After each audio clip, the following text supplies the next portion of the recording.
Hello and welcome back everybody to Good Game 1 College Esports Championship. This is me Lucifer and we are back on day 12. Non-stop Valorant action happening here from colleges, looking out for rising teams as well as rising stars.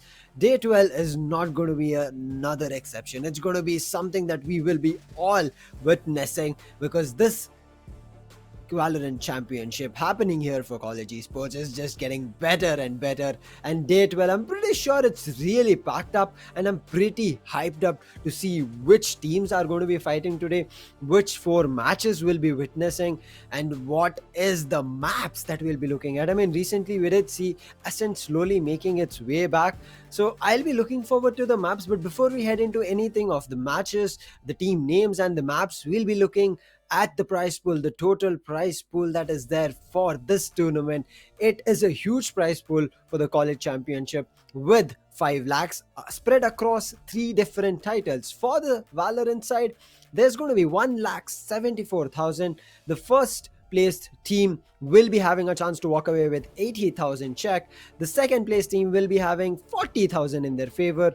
The third place team will be walking away with 20,000 cash prize. But this again is a quick reminder that this is only for the teams. There are individual recognition prizes for the best players, for the best econ rating, best average combat score. Starting off with best player, they will be grabbing up 10,000 for himself or herself.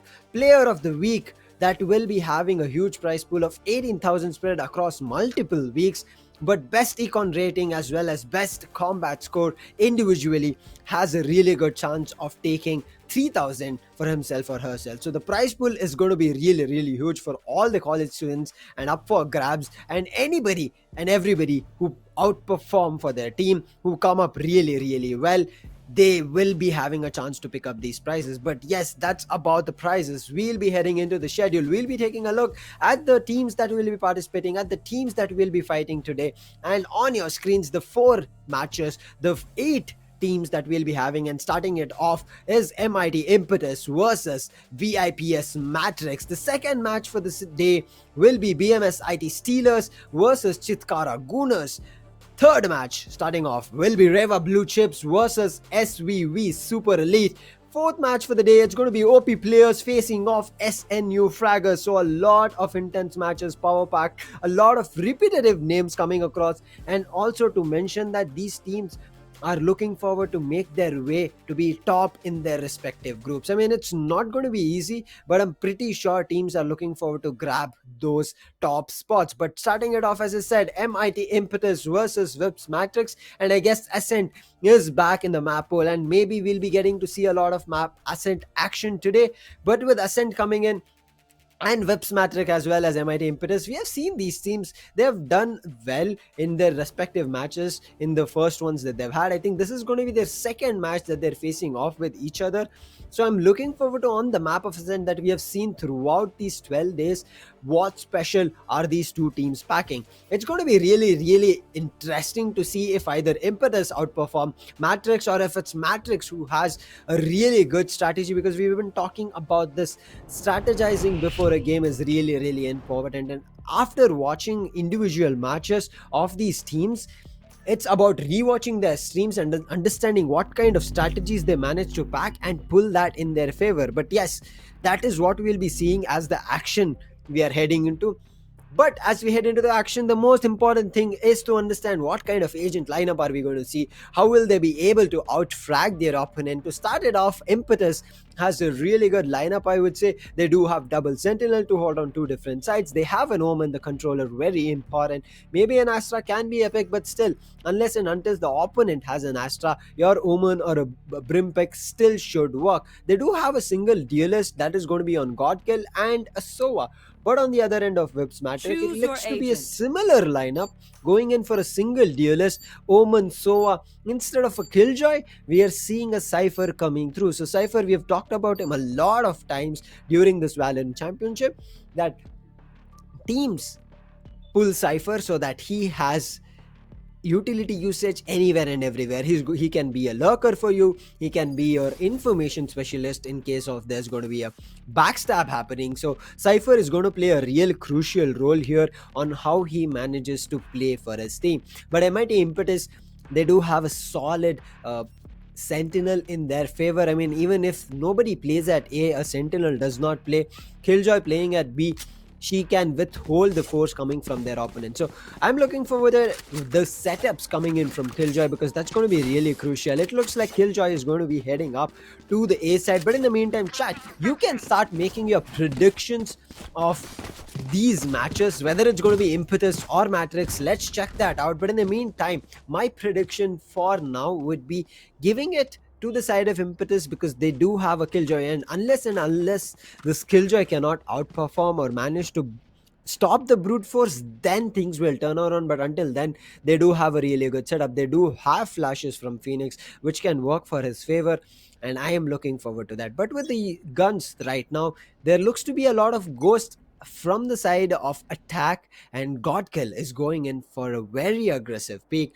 Right now, attackers are really playing. So they stacked out at A. They put a trap fire at a lobby, and I think anybody going for a backstab might get revealed. A beautiful recon comes into sight, reveals no one person on the backside. He might end up going down. The nanoswarms will be popped. There's no utility being taken out, but Killjoy gets one kill, gets spotted out to the brown box. That's going to be a Darth Boy picking him out of the board. The spike does come through as the nanoswarms time end.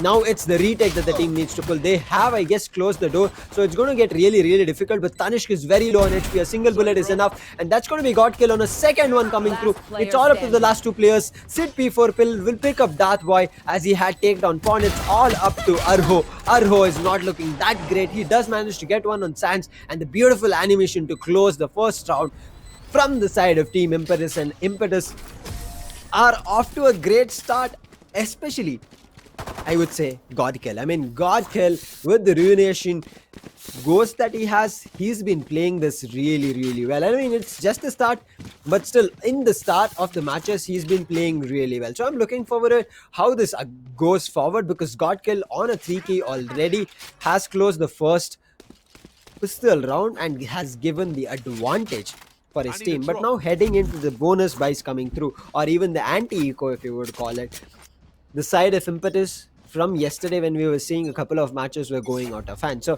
I'm looking forward to Impetus managing to hold this fort strong, getting even this anti-eco round in their favor. A little bit of a martial shot has been heard, which does give them an idea about one person who has force, but Darth Boy did get a couple of kills. I think that's the reason he has had a chance to go for that martial buy. But right now, it's again another A aggressive peak coming in. There's a lot of utilities again placed by Killjoy. The dark cover comes through, which will prevent them from entering the site easily. 5 people are stacked inside the smoke. This is looking really interesting. 5 of them make their way out. A lot of utilities being used. 3 kills with just utilities and 1 pistol kill. But Arrow will manage to backstab, and that's going to be a 4th and a very quick round from the Killjoy. Beautiful utility setup, and I called it, and that's where we will be looking forward to it, as I said. Killjoy is going to play a very crucial role in terms of setup, and if the setup is really good, the opponent will have a really hard time getting into the side. And that's what happened here. You saw the nanoswarm in the previous round. It was placed towards the grass, towards the switches. That also was used really well. Delayed the plant, gave some time for the defenders. This time again, he placed it in 2 different positions that anybody trying to enter holding A side towards rafters will be taken on, and 2 people go down. 1 person in the kill, and the 4th to confirm it. Arho to start things on Sid 4 will take 1 kill. It's going to be a second one as the side of Impetus managed to make a force push. And look at this, Arho has also read that his teammate has gone down, and now Arho is back up to protect their team, bring them back in the favor. But Arho is on 72 HP. The 2 weapons from the side of defenders can still take out Arrow. It's going to be Ares as well as a Spectre. Spectre close range, we know how really good it is. And look at this, again a nanoswarm sweat up coming in. Hikaru, GM Hikaru is playing with us today. If there's chess fans in the house, GM Hikaru from the side of Vips Matrix. I did not glance that name earlier, but right now if it is Hikaru, we know that man has a lot of setups for for himself to get himself to a victory. So whether that will be the case is what we have to watch out. But Arho is already on his 3k. Arho is going and looking forward to the victory to start things off for the side of Matrix. One kill comes through. Warrock manages to spot one more person. Snans will pick up one kill, but Arho on the backstab takes up Rafter control and picks off Warrock. And Warrock did come up really good. A really great try coming from the side of Team Impetus, but still, nothing to worry about them. Nothing to worry for them because they have managed to do economy damage for the side of Team Matrix. So Matrix on the attack. Now you can look at them. They're fumbling on the buys. They've gone in for specters and full shields. Their priority is full shields, because of which they've given up weapons that are rifles and have gone in for SMGs. Maybe a good call, but right now, if Arho is feeling himself and is popping so many rounds, he got a 4k in the previous one. Yes, it was a bonus for the side of defenders. But if he managed to take down Impetus right now, it's going to get really, really good. Look at this. Smash Boy makes his utility usage and will be taken on. But look at this. There's going to be Hikaru really, really close. Godkill will still get him. A beautiful 2k coming in from Godkill to start things off. They've already gotten B lobby control. This will make things worse. Now Arho is making a rotate. Arho is looking for the backstab in case it is happening, but there is a mid push that Arho has not read, and Arho needs to be ready for this, because if this mid push is not working out in their favor, it will just go down and they'll be out, and Pond will get one kill. God kill will go in. Arho will read that, get that one kill. The spike does go down, but Warrock will pick Tanishq off the board, and now it's all up to Arho. Win the 1v4 clutch. Things are not looking good. A little bit sprays across. Arho will take down Pond, but the spike is being defused. Warrock is not going to let that happen for the side of attackers or the side of Matrix to walk away with the victory. Arho, even after taking out a couple of people for his team, trying to survive and hold that defuse, could not manage to do it. The slow orb coming in, the number of rifles available on the side of defense proved better for them, and it's going to be Impetus taking away the third point and taking away a 2-round lead for themselves. But now starting things off, another, I would say, broken by coming in for the side of Team Matrix. Again and again, they're going in for this force. We have talked about this a lot of times. Force is not something that will always work, and that's what we are looking at. Force is not at all working for the side of Whips Matrix. Yes, this is just going to be the 5th round, but still, even with the 5th round coming in, we saw the second round, one person did force a Marshall coming through. That's going to be 1k that they used in terms of creds, but still, again, they are still losing a lot of economy damage, a lot of creds. And right now, mid is being contested from Arho again. There is a lot of contest happening. Look at the trap fire that comes in. Godkill still managed to get a kill. The shock dart will manage to destroy the trap wire that was there, but in the meantime, Sans provides cover for Godkill as he re-heals himself. But Molly has been used right now, so for him to recover that Molly, he needs 2 more kills, and if he picks that up, it's going to be him getting away with the Molly. But right now, too many people at B main. He will manage to push back and play along with Sans. But look at Arho.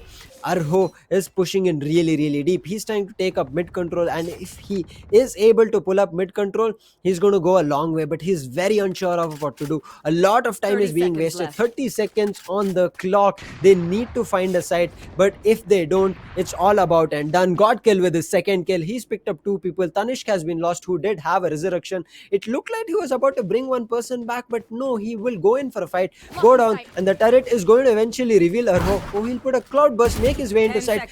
9 seconds on the clock. He needs to go in for a plant along with his teammate. Dark Boy gets it at time, but right now it's going to be defense. It's going to be a 3v5 decision, make it a 5v2 defense, and Warrock looking for another kill. Warrock brings it only to Arho's hands. Arho needs to stop this flawless round, but no, it's going to be Sans with the node and to close the 4th point after 5 matches, and it's going to be a flawless victory coming in for the side of Impetus after 5 rounds, and they are making their round differential with 3 rounds progress round after a round. And with this start for the side of Impetus, if they manage to keep taking it ahead every round, I'm pretty sure they'll be able to walk away with a huge victory. If this does happen, I'm going to be really I wouldn't say happy, but it's going to be another performance that I will be looking forward to when these teams fight Get with out of my other way! dominant teams. But yes, that will be still far away. Right as of now, it looks like Arho misses all his blades. He's trying to go for a fight. Warhawk takes him down. The aggression gets punished. Warhawk can be resurrected. The slow will take some time. The dark cover will prevent from vision, but the dark cover is not that great. An angle can be held, but the paranoia hits. Sid P4 will pick one kill. Sid, he is managing to look for a reposition for himself, but misses a shot. Pond, the operator is not looking that great. Sid will get one kill, but a lot of shots being missed by Pawn. Pawn is surviving with 17 HP, will manage to put up a wall. Now Pawn does not have a heal for One herself. enemy This is not remaining. looking good. Darth Boy will pick that Spike kill, but down God kill A. will get a kill with a molly. And the defender's killjoy lockdown being popped.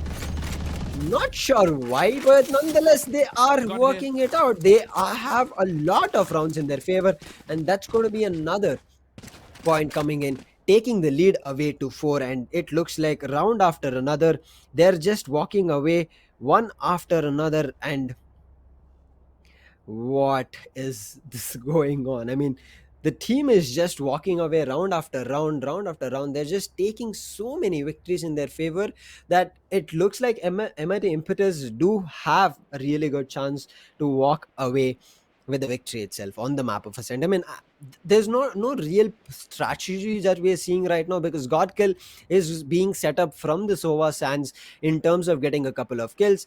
Same goes for the side of A side. It's either Killjoy holding the side down with Nanoswarm or Turret, and I think that's where the team needs to manage to pull things back. MIT Impetus have managed to understand how to take down the team, and their setups are really working good. But on the side of Whip's Matrix, it's all on Arho's hands.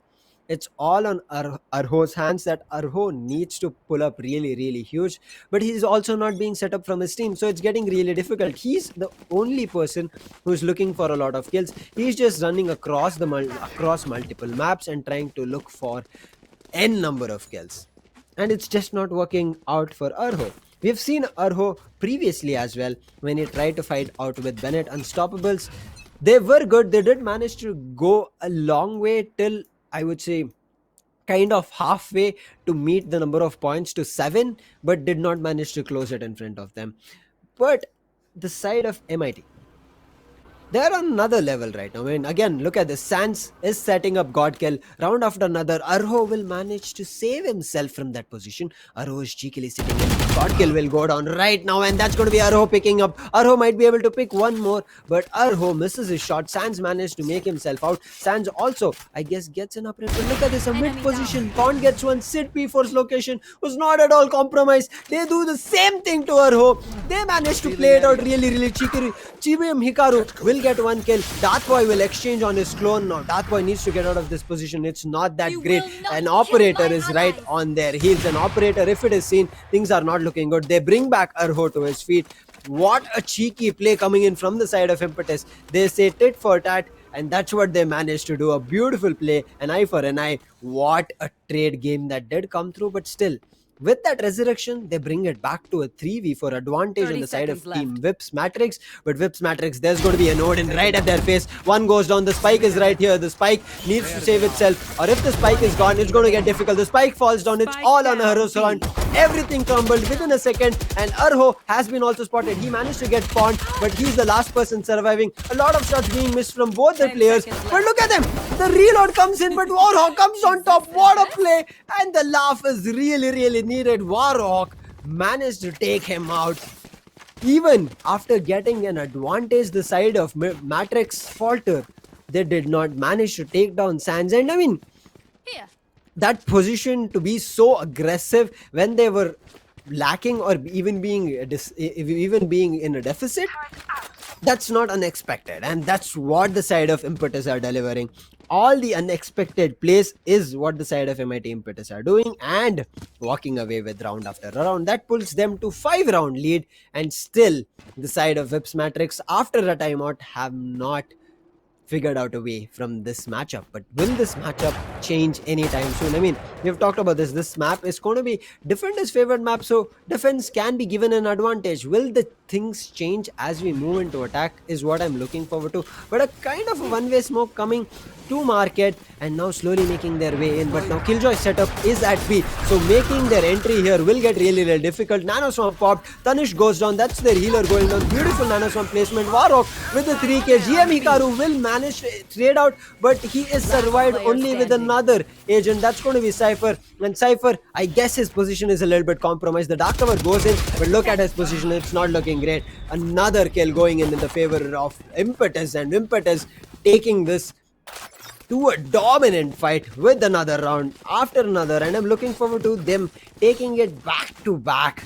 And if this is the matchup that we end up seeing from these teams, I think they'll be able to walk away with a huge victory right now. And Impetus, if they manage to do it, we have seen the scorecard. The importance right as of now is going to be the round differential. Yes, you will be able to take up a lot of points, take up a lot of victories, but still round differential is going to play a very important role for you to qualify in the phase 1, especially in your group. A very quick entry or a main control being taken from Arho.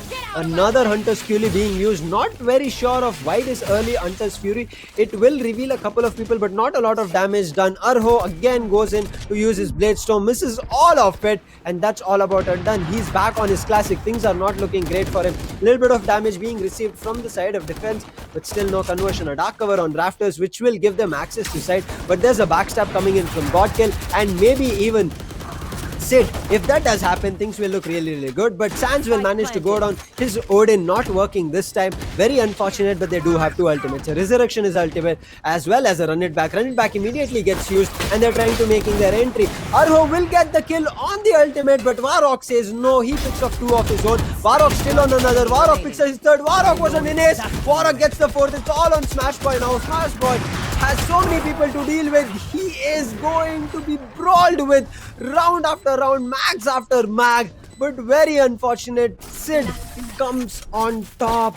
The spray was not great from Sid. It was Smash Boy who could have pulled it back, but he could not eventually connect the bullets. Too much to ask for him, too much pressure.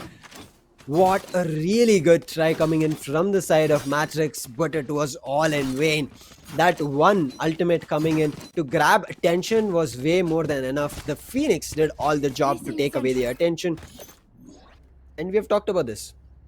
Grabbing attention or taking away the attention is going to be really important, and that's what the side of Impetus did. Impetus, using that Run It Back at proper time, managed to get Warhawk better positioning or vision of the opponents and picked up 4 people off the board as he dropped from Raptors as well. He was on an ace. Maybe Warhawk, get your ace right now, but Pond will start things off. He's going to take one person with the operator, and Godkill again with the help of Sid will manage to push into mid. They have gotten control of mid and tiles right now, so things will not look good. Sans comes in. Sansky takes out Arho. He's going to spray a lot. Sans gets the second one, and things are just crumbling at lobby itself. Look at the side of Matrix. They're unsure of what to do. Everybody is just following. It's all on Tanish. Tanish gets one kill on Sid, but as soon as that goes, it's his good night.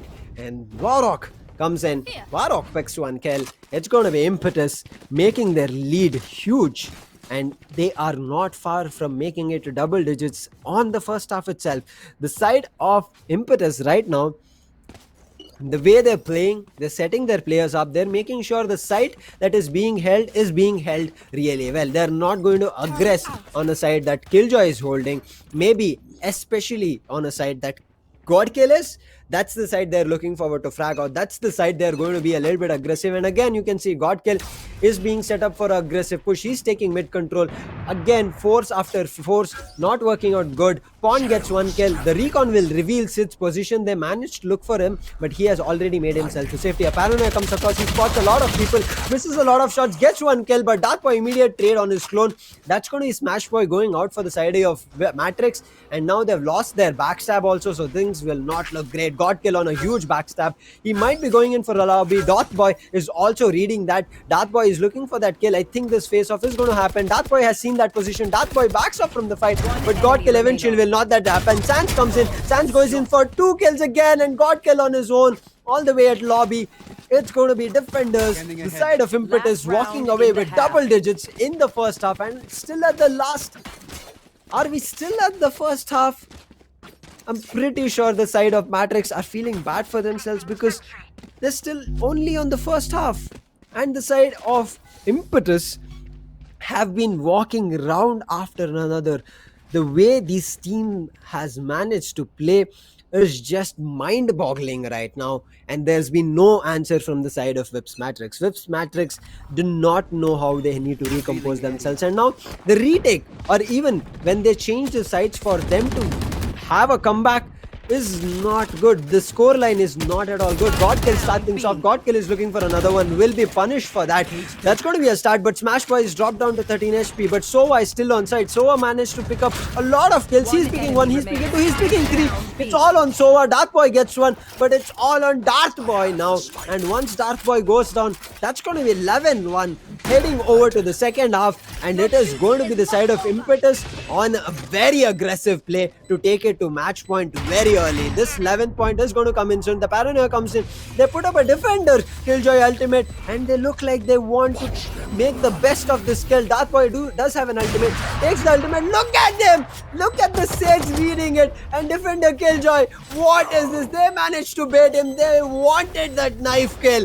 What a play coming in. Impetus are having the time of their life. Godkill is just playing around with all the utilities that he has. Man, oh man, somebody needs to stop this. And another warning that I will be sending out for all the teams is watch out for Impetus, because this team is not dominant only, but also do have really good strategies. Right now, GM Hikaru, unfortunately, as good as he is in chess, he's not looking that great in Valorant. It does happen. You need to get good at only one game. So maybe Hikaru, you're good at chess, maybe head back there. But right as of now, I mean, it's just kind of, I'm playing around with the name. I'm really sorry if somebody's getting offended. Nothing like that. But Matrix do have a chance. I talked about this. The defensive half can play a really good comeback. I mean, teams can be really dominant in attack or defense. Impetus were on their defense. Attack might not be the case. I mean, it's yet to see. But the side of Matrix, if they want to make a comeback, they need to play smart. They need to make sure their defense is really strong. A good wall coming at A shot will manage to prevent them for a long time as they enter, because that diagonal wall, they have to break it thrice before entering, and it will not be really good. Godkill goes in. Godkill gets the initial frag.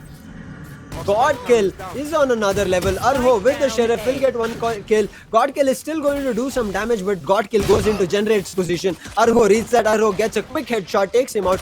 Darth Boy with another one. Darth Boy has a really good position on Pond, and I think Pond will also go very, very soon, because look at Darth Boy. They're going to play really well together, but a huge flank coming in from Sid.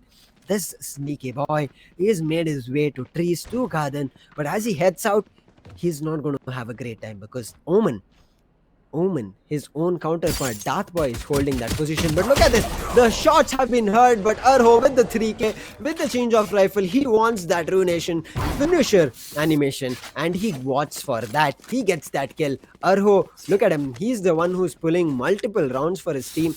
But multiple is only 2, right, as of now. But it was also just the pistol round. So pistol round is not going to decide anything. It would have decided in case we would have seen this match to be kind of 8-4, and then it would have been hit double digits. Then it would have given a confidence boost. But right as of now, the side of Impetus are with the 9-point lead. They were at a 10-point lead, but with our host fragging out there, he managed to get them another round. But this round, the second pistol round of the second half, is going to be really crucial.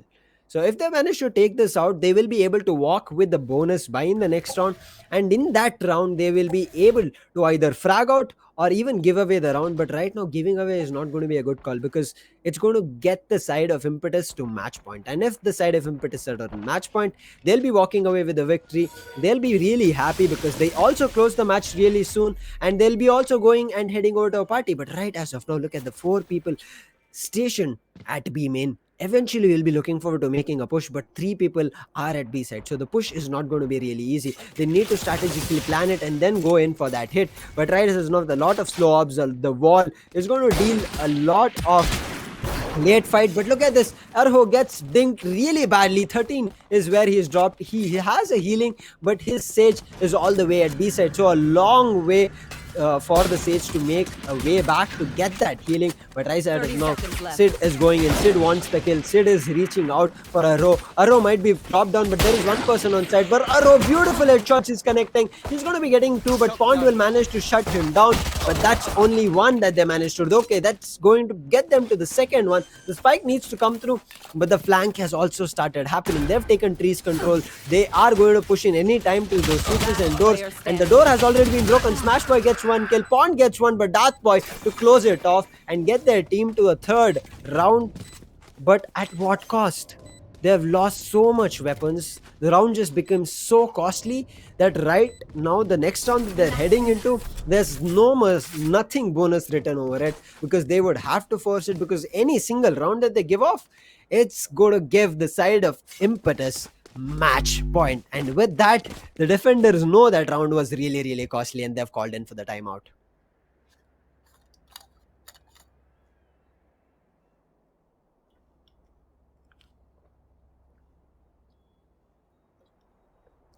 Timeout it is, guys.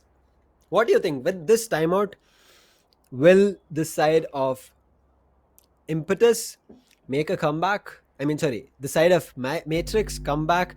Because yes, as I said, it's a timeout by the side of defense, not the side of attack. Attack, they're on a huge round differential. 8 rounds it is. Now it's going to be the full buy coming in. So the full buy means the pressure, the aggressive push, or the firing power from the side of Impetus is going to be no less. They're going to frag out insane, because just the round, the anti-eco round, which is supposed to be in the favor of the side of Matrix, yes, they managed to convert it, but at a cost of losing 3 SMGs, which would ask them to go in for a full buy. If they don't, they will not be able to pull things out. And if they will not be able to do that, they will be going down really soon, because right as of now the full buy is coming in.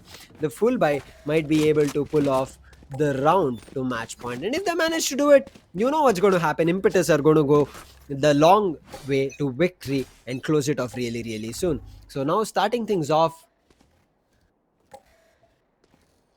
a slow game. Now the side of Impetus do not want to give up their full buy. They know that Matrix have a fragger called Arho, and to support him there are a couple of people who frag at times. So going in for random rush will not look good, but a beautiful smoke coming at mid, but Dark Boy will manage to convert it. A lot of shots being missed from Pond and Sid, but Sid and Pond will manage to convert it, and the healing op also comes through for Pond. But Pond again, he's looking for an impressive wall here. The wall is looking really good. The TP comes in. Darth and Sid manages to make his way into side. Sid gets GM Hikaru. Smash Boy all alone on the side. There's going to be a mid flank happening. The Sage might get revealed off her position. A lot of shots missed from Smash Boy, but Smash Boy is trying to survive. That trap will hold one person down at first lane, but not for long. Warhawk will get that kill. Now it's all onto Sage, who's pushing in from market. Drops down. Now she is in Kabi. A lot of players are on side, but Pond at CT, very unexpected for Tanishq. He was looking forward to either B main or on first or second lane, and they immediately went down. And that's going to be match point that we are heading into. And match point is where things will start changing, because match point, you know what it is. It's going to be victory for the side of Impetus if they frag out. I mean, they've managed to convert their full buy, and I'm looking forward to if they convert this full buy again. This full buy from the side of Impetus is there, but on the side of the defense Matrix, they don't have any kind of full buys. They are playing on the utilities. They are playing on a force buy right as of now. So this round, I don't think they have a really good answer or a counter play coming through, but Arho says no. Arho, even after using 3 to 4 blades, will get it on the last second blade and get all his blades replenished. And as he does it, he's making his way slowly into trees, and trees is the location he's looking forward to, but the trees location has been smoked off. Pond gets a backstab kill, punishes the aggressive push from Smash Boy, but right as of now they know mid control has been taken over, so mid push has to come in from the side of defenders if they want the control back. If not, they will lose mid control till CT as well as trees, so things will not look good. Arho is coming in, Arho is coming at mid, he might be able to spot one person off, but he's lost all his blades again. One kill is all he has, he loses all his blades, he is all with the classic. Right as of now, a triple discipline comes in from Darthboy, but only yields up being with a one kill. But classic against rifles, I don't think things were looking good. A backstab is also happening, it's all on Arrow, and the reload comes in. Arrow might be able to do something here. No, Sans with a quick switch will manage to take him out, and that's going to be Impetus walking away with a victory on the map of Ascent, and such a dominant fashion. I mean, the pistol rounds and some in between rounds are the ones that they lost, but nothing else. They have not lost a single round after that. They were on spot in all their plays, and you have to give it to them. They have managed to do an insane fight, and it was really good. I would say the side of Matrix tried to do as much as possible, but you need to understand, Impetus were on a spree to victory. They were on the highway to victory, and they were taking it like that. Really, really good performance coming in from the side of Impetus to start things off really well for the team. But right as we speak, that's going to end match one. But still, talking about the match itself, Varrock fragged out insane. 21 kills, just being a killjoy, only 6 deaths, 4 first bloods in his favor. That's same as his Phoenix. Pond not far behind. I mean, yes, he's 4 kills behind, but still 17 kills, 9 deaths. He was the man who was pushing in. Killjoy was playing on his utility, still gets 4 bloods. Pond also played really well with his operator. Missed a couple of shots, but Sans when needed, he was huge. Sid when needed was huge. But on the side of Matrix's side, it was all Arho doing the heavy lifting. Got 16 kills, but at a point it got really, really stressful for him. Because of which Darthboy came in for the rescue, but I guess it was a little bit too late as his teammates were not feeling themselves. Because look at this, Smash Boy is only with 6.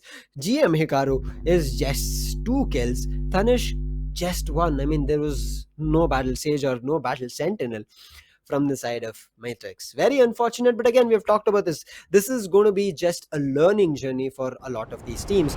They will understand how these teams manage to play. So it does take a lot of, I would say, effort for teams to manage to take on the opponents. One, for a fact that they've never seen this team, they would have not even heard of these players. Maybe while they were random queuing, they would have seen them, but to fight on team v a strategic play, they would not be ready for it. So it's going to be a learning journey. So the second match for both these teams are done. The second match, it's going to be, as I said, Impetus who came on top, but Matrix did manage to go down. Second match playing better for the side of Impetus. Matrix not that much compared to their first map. It was better first map and match itself, but a lot of learning, as I said. Nothing to be disheartened. They did try their best. Omen, Darthboy as well as Arho did come up huge, as I mentioned, but their team, they need to have a coordinated play. They need to have a coordinated push. They need to see the backstabs that's coming in. But that has not been happening. I think that's where we have been falling off short from the side of Vips Matrix.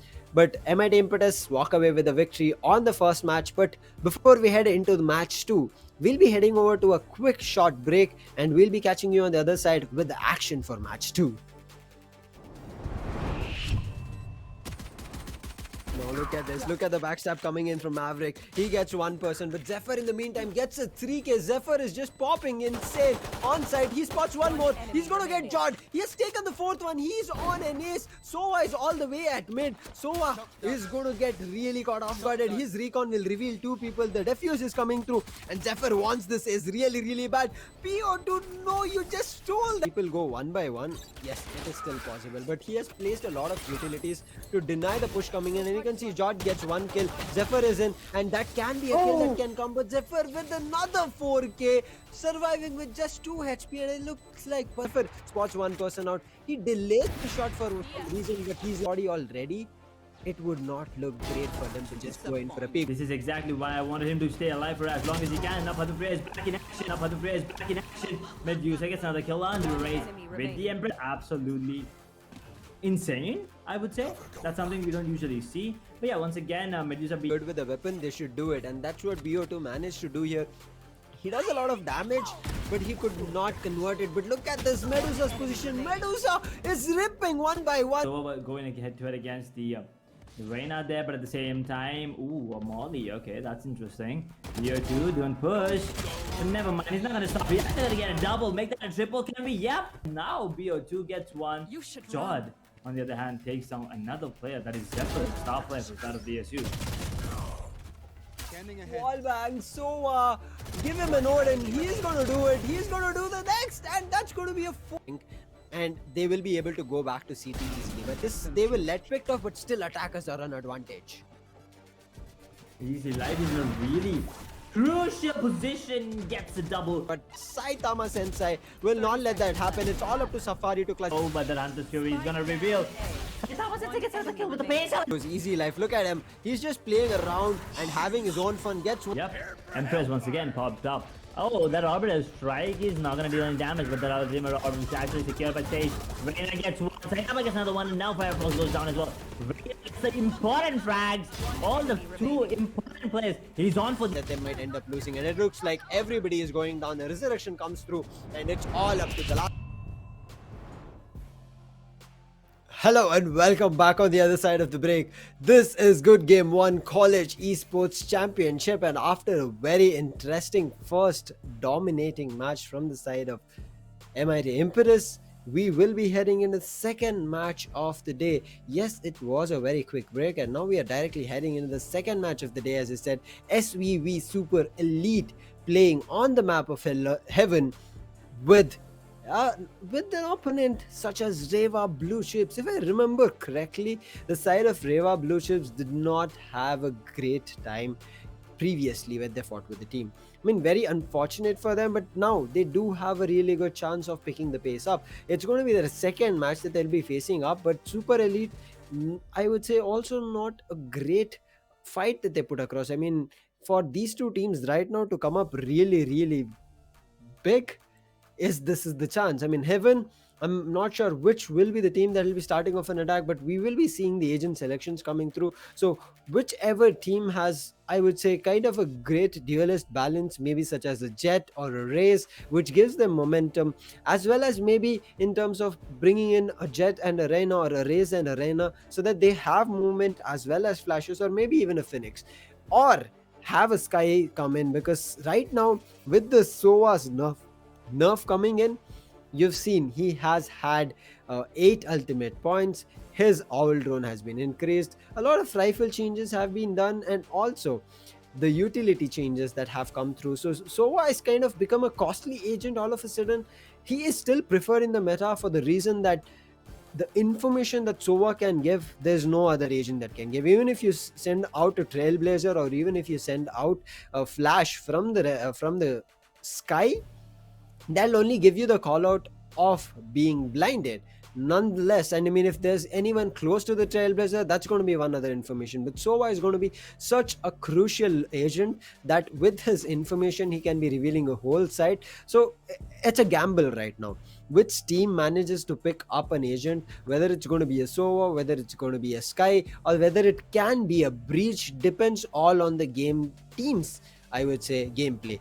Whether the team is an aggressive team, they can go in for a Sky or a Breach. If the team is really, I would say, somewhere around the mid, they can turn around to be passive or aggressive, then I would say Sova would be the best chance. Because if you're passive, a lot of chances may be there that Sova can give you a reveal very early on. Maybe Sova is on the defense, he's going to send out a C recon through long, and now once they know that there's nobody at C, they can take over their defense, because defense will be very thinly spread across the side of Heaven, because 3 planting sites is just going to make life difficult for the side of defenders to hold control of. So once that recon gives you information, they can move their defense resources to either B or A, depending on how they play around with the Sova. Because now once they've cleared out C long, they can just send across Owl drone through garage and clear out garage and outside garden as well through mid. So if they've done that, then they should be sure of whether there'll be people at mid window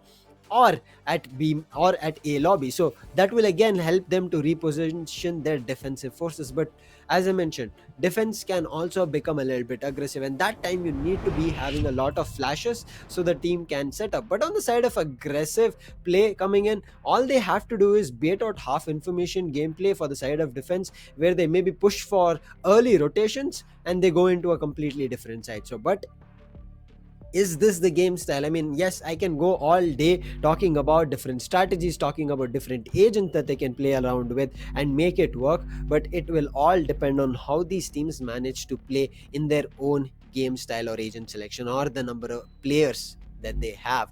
But talking Select about your the agent. agents, it's the agent selection that we have to look at. Super Elite, still not sure about their picks, but on the other end, Reva Blue Chips are all out for it. They are looking forward to it. There are soft picks that have already come down.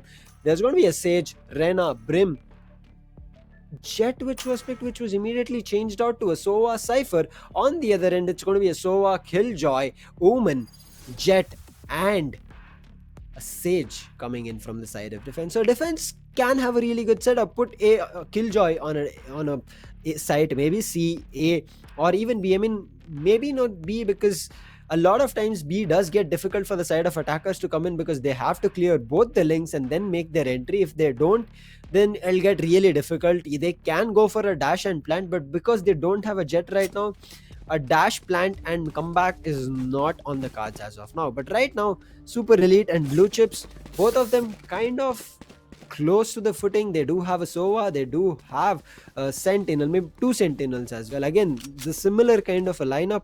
They have a Sage and a Cypher that we saw on the first map, as well as a Sage and a Killjoy. So kind of similar, only change in terms of getting in a Reyna from the side of Reva Blue Chips. But will this work out in the favor of Reva Blue Chips? Because just having a Reyna and a couple of Leers which work as flashes, not that it will blind somebody, but it will prevent vision. So that is going to be still a really good utility, because a Leer which is thrown towards the sky or at the bottom of the ground, depending on which position you throw it across, it's going to deny vision for the opponent and completely take it up. But right now, Cheems goes in for a peek at A long, does not see anybody. The recon coming in will make him push back onto site, but with that pushback, he's also calling his reinforcements. Now reinforcements is just going to make life difficult for the side of attackers to come in, but it looks like a lot of lineups are also being slowly set up. But in the meantime, a backstab is already being done by Toby McGuire. Toby needs to be worried about a lot of people flanking him as well. Toby gets one, but he was out in the open.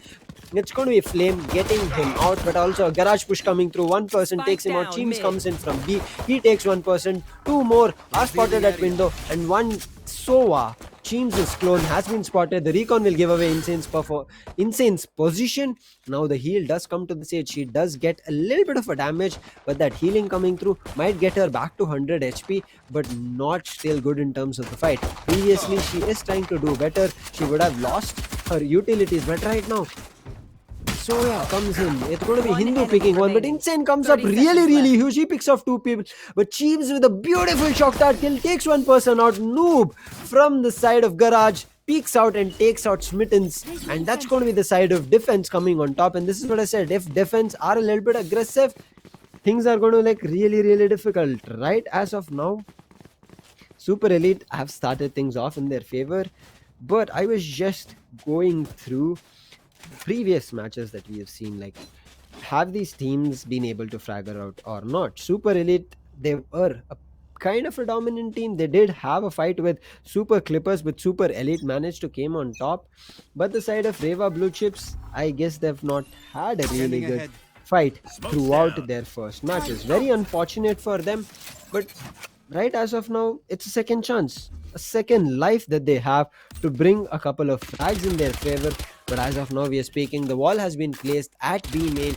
There's going to be a force spy coming in from the side of attackers. Not sure why. This will deal a lot of damage. You can see half shields coming across, Ghost being bought, utility is not present. So they are really bad in terms of their weaponry as well as equipment, and it will do a lot of damage. But a couple of wall banks that have been hit on the Killjoy, but it looks to be a B execution coming in. Sova's shrouded ship has been rushed, but Sage has come in for the rescue. It will be Jago Spike picking down up mid. one clear. Noob gets one more for himself. Noob is looking for more and he's hungry. The recon does come in. Flame will manage to get one kill. Cheems will punish him for that. Now, beautiful setup from Noob, but he'll not be able to convert it. Though Marshall will get him. One But enemy Cheems remaining.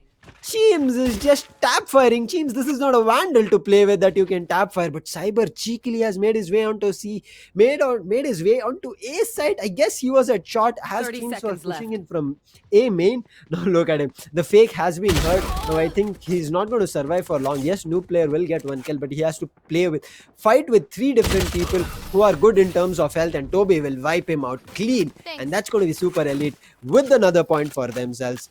2 rounds done, 2 victories taken away from the side of Super Elite, and Super Elite have a bonus round to play with. I mean, yes, they did lose 2 SMGs, but that's not to be worried about. They do have 3 more SMGs to play with, a couple of buys, so kind of bonus buys going in their favor. But on the other end, the attackers are not looking good in terms of creds. They're again forcing the situation. This should have been a save. It looks like, except for Sova, everybody is going to buy everything that they can and pull out as many specters as possible. And again, a C-long push coming in from them. The recon was expected, but no recons coming through. There's going to be a smoke that comes through to prevent a C-long position from backside. But, oh my god, Toby's position gets known, and he was running back. A beautiful headshot being connected from Smittens will take him to ruins, but there's going to be a Omen who has repositioned himself. He's going to look forward to do a lot of damage. The recon does come through. The recon will give away a position. New player was on site. My bad. New player is looking for a lot more kills. Flame will manage to take him out. Cheems comes in. Cheems picks one. Cyber Fox for the trade. It's going to be attackers on top, but Jago will be taking up one player. The tripwire will not be disturbed. Soya Hindu is going in, and I'm pretty sure Soya Hindu has a really good chance to pick up a fight, but the spike being planted at the backside will make matter difficult. So both of them need to pull together. It is going to be Cypher who picks up a kill. Soya Hindu managed to make his push, but there are just a lot of people, or I would say even 2 people, who have upgraded their rifles right here from their previous round, make their way in, take out the defenders, and Super Elite finally lose a round. But I think they should be able to go in for buys right now. Or, yep, Jago had saved. I think this Jet also had saved, or was in the bonus buy, right? As of now, it looks like the team is going for a save. Super Elite, after such a long time that we have seen in the College Esports Championship, this is going to be a save coming in because the other teammates are not looking that great. Yes, you can see a couple of specters, but still the creds is individually available in terms of being 3k. So that's the reason the save comes in. Flameheart is going in, but Flameheart, I'm not sure what Soya Hindu did there. He just walked right in front of him like a bait. Unfortunately, there was nobody to turn. Sage was trying to throw a slow, I guess, to heaven. Very unfortunate, slows their own teammate, but Cypher will manage to pick a kill, and they're still pushing into CT. I guess they will be managing to, but they call, let's not throw the round, because right now Super Elite have got 2 rounds, and they might look forward to a couple of more. Cypher pushes in, gets the second kill for us, and an ultimate being used very early on, even though they were in an advantage. Not sure why Reva Blue Chips went in for the ultimate, but nonetheless, that will manage to push new player out, and new player has a Spectre to play with. Maybe he can still go for a save because the Spectre can feel a little bit worthy when he goes in for the next fight and buys up full shield for himself. But even if he goes down, he'll be also able to go in for a full buy. But right as of now, I'm not too clear of what he's trying to do, as he is looking forward to go down to the spike rather than to a fight. And so and Cypher, who was on the lookout, will be denied of that kill. Now it's going to be a full buy round coming in from the side of defense, and now is where I'm looking forward to whether this will change up the pace, or will it be the side of Blue Chips walking away with another round. But yes, just a couple of seconds before we witnessed it. But in the meantime, chat, I'm pretty sure you're liking the start of Heaven already. 2 rounds going for both the teams, and now they are at an equalizer. They are starting back on equal footing with full buys for both the teams. Who do you think will be able to come on top? Will they be able to pull it up right here, right now? Will it be Super 8 coming on top? Do they have their strategies? And also, to witness many such games, make sure you hit the like button. subscribe as well as follow us and share this along with your friends, because I'm pretty sure as you are witnessing this, you're looking forward to participate in the tournament. So if you're doing looking forward to that, head over to our Instagram channel at the rate good game one and follow us, because there's going to be updates coming in. Right now we are doing the phase 1, we'll be heading into phase 2, that will be with 8 teams and 4 groups. From there we will be heading into the playoffs, and playoffs will be where things will be turning around. I mean, sorry, 8 teams with 2 groups, and out of which we'll be heading into the playoffs where only 4 teams will be qualifying. So after that, there's going to be again College Esports Championship coming up with another phase 1, and I'm pretty sure we are looking forward to go and have a lot of tournaments with a lot of colleges. So start reaching out at Good Game 1 so that we can also start looking out for the next rising stars and rising champions in the college esports category. But right as of now we speak, there's going to be a quick pause that has been hit. I guess there's one player that has this DC'd. That's going to be the Omen from the side of defense. Very unfortunate. A little bit of a connection issue from his end, I guess. But as we wait, as I said, do start spamming in the chat. Who do you think can come up on top? Because right now it's going to be a crucial game for both these teams. Super Elite, as I said, were a kind of a dominant team. Blue Chips, I'm unable to recall their previous matchup, but in the meantime, what do you think? If you have, if you guys know better than me, I mean, you can still let me know that if Blue Chips can go on top, will they be able to bring things back in their favor? But as I talk about, let's look at their lineup and figure out strategies that could work out for the team. Right now, Noob looks to be playing at C long, and if he does, he can set up a lot of utilities for the C push coming through, but he also needs to be worried about Garage, so an alarm bot might be the case that he might put up. Compared to the Cypher from the side of attackers, Cypher needs to play a very important role in placing his trap fires so that a backstab is not imminent. Previously, the backstab did come in from the Omen himself, who is currently DC'd. He had a really good chance only if that Sage managed to survive. Sage goes in for a peek from Garage. Very unfortunate for the side of Super Elite. But that was again, as I said, an eco round coming through. So they did try whatever was possible, and they've managed to make their way back now to a full buy round. A full buy round is going to be really important. Comparing the duelists, the side Reina that they have, Reina, once she starts popping off, we have talked about this, she's going to be a very raw agent that needs mechanical skill at point. I mean, even a single miss of a mechanical skill is going to deal a lot of damage. Same goes for the Jet also. Jet, you need to have your mechanics proper so that you will be able to move as well as get your rifle out. The animation should not be something that you need to worry about, and still hit headshots. So it's going to be really crucial on how these duelists pop up for each of their teams. But Sova, again, both on their ends, Sova is going to be an agent that I will be looking forward to of how these teams manage, because as I mentioned, he has been nerfed huge, so that teams can change across the initiators they pick. They can go in for a breach, they can go in for a Sky, and as well as the new Asian KO is not currently in this tournament for now.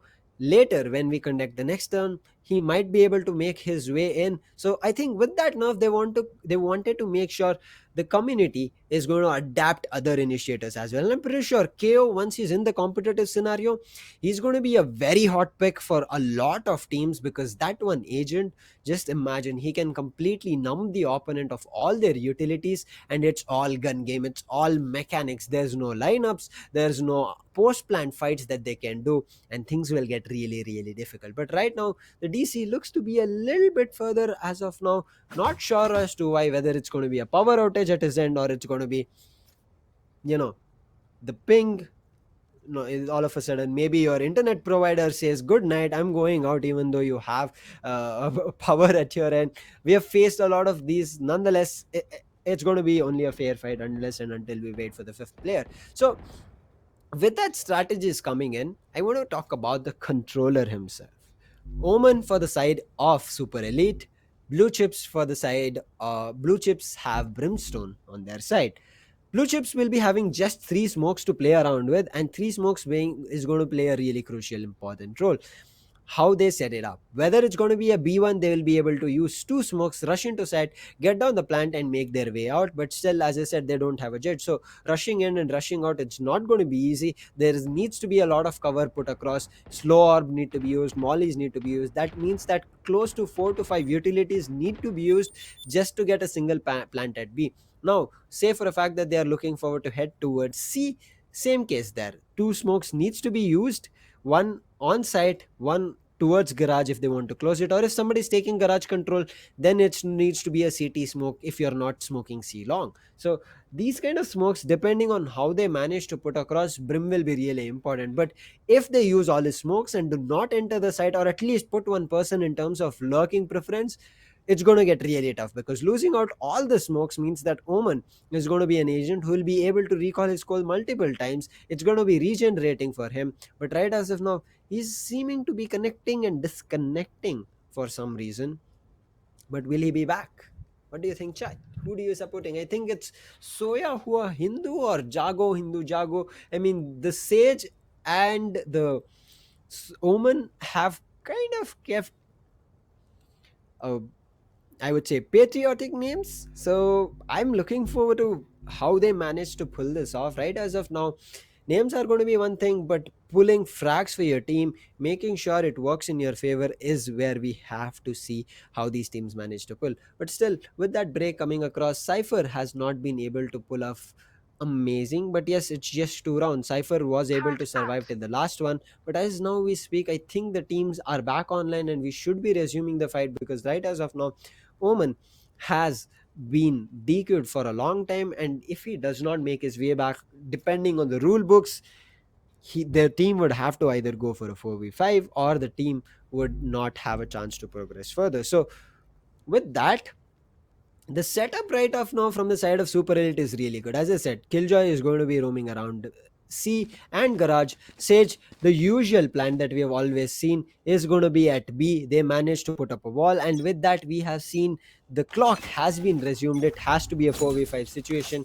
Timer has been let gone for a long time. The wall, I'm sure it should come across, but I'm not sure. I did not hear. I cannot see the barrier. Okay, there's a barrier. The color is very dim right now. But nonetheless, the wall has come up. Nano Swarms is at the door of Garage. And if somebody enters, the turret pops up. It will give away the position that there's going to be a rush coming in from Garage. And the entry will be really, really difficult. Nano Swarm being popped off. So will manage to get withheld behind, but two people have already rushed. The Nano Swarm will be let to go off completely and gain Garage control. 5 men pushing really strong through Garage. Logs control has not been taken. Backside control needs to be looked at. And Toby will get one. Toby will be taken out, but Sage comes in back from CT. Takes off 2 people, but Sage is looking to run back. But one person from Garage is pushing in. Sova has heard the sound. Sova does not go out. Sova peeks now, but Sage has gone away from that position. Now Insane is on a backstab. He's on an insane backstab. One person's back. He spots. That's going to be Zone Sova, but it's going to be Noob taking him out. And with even a 4v5 situation, the side of Super Elite managed to convert it. And right as of now we speak, the advantage in terms of creds will also not be given for the side of defense. I mean, yes, they're winning the round, but still there'll be no advantage given to them, because that person has not gone out of the lobby. He's still there, but disconnected.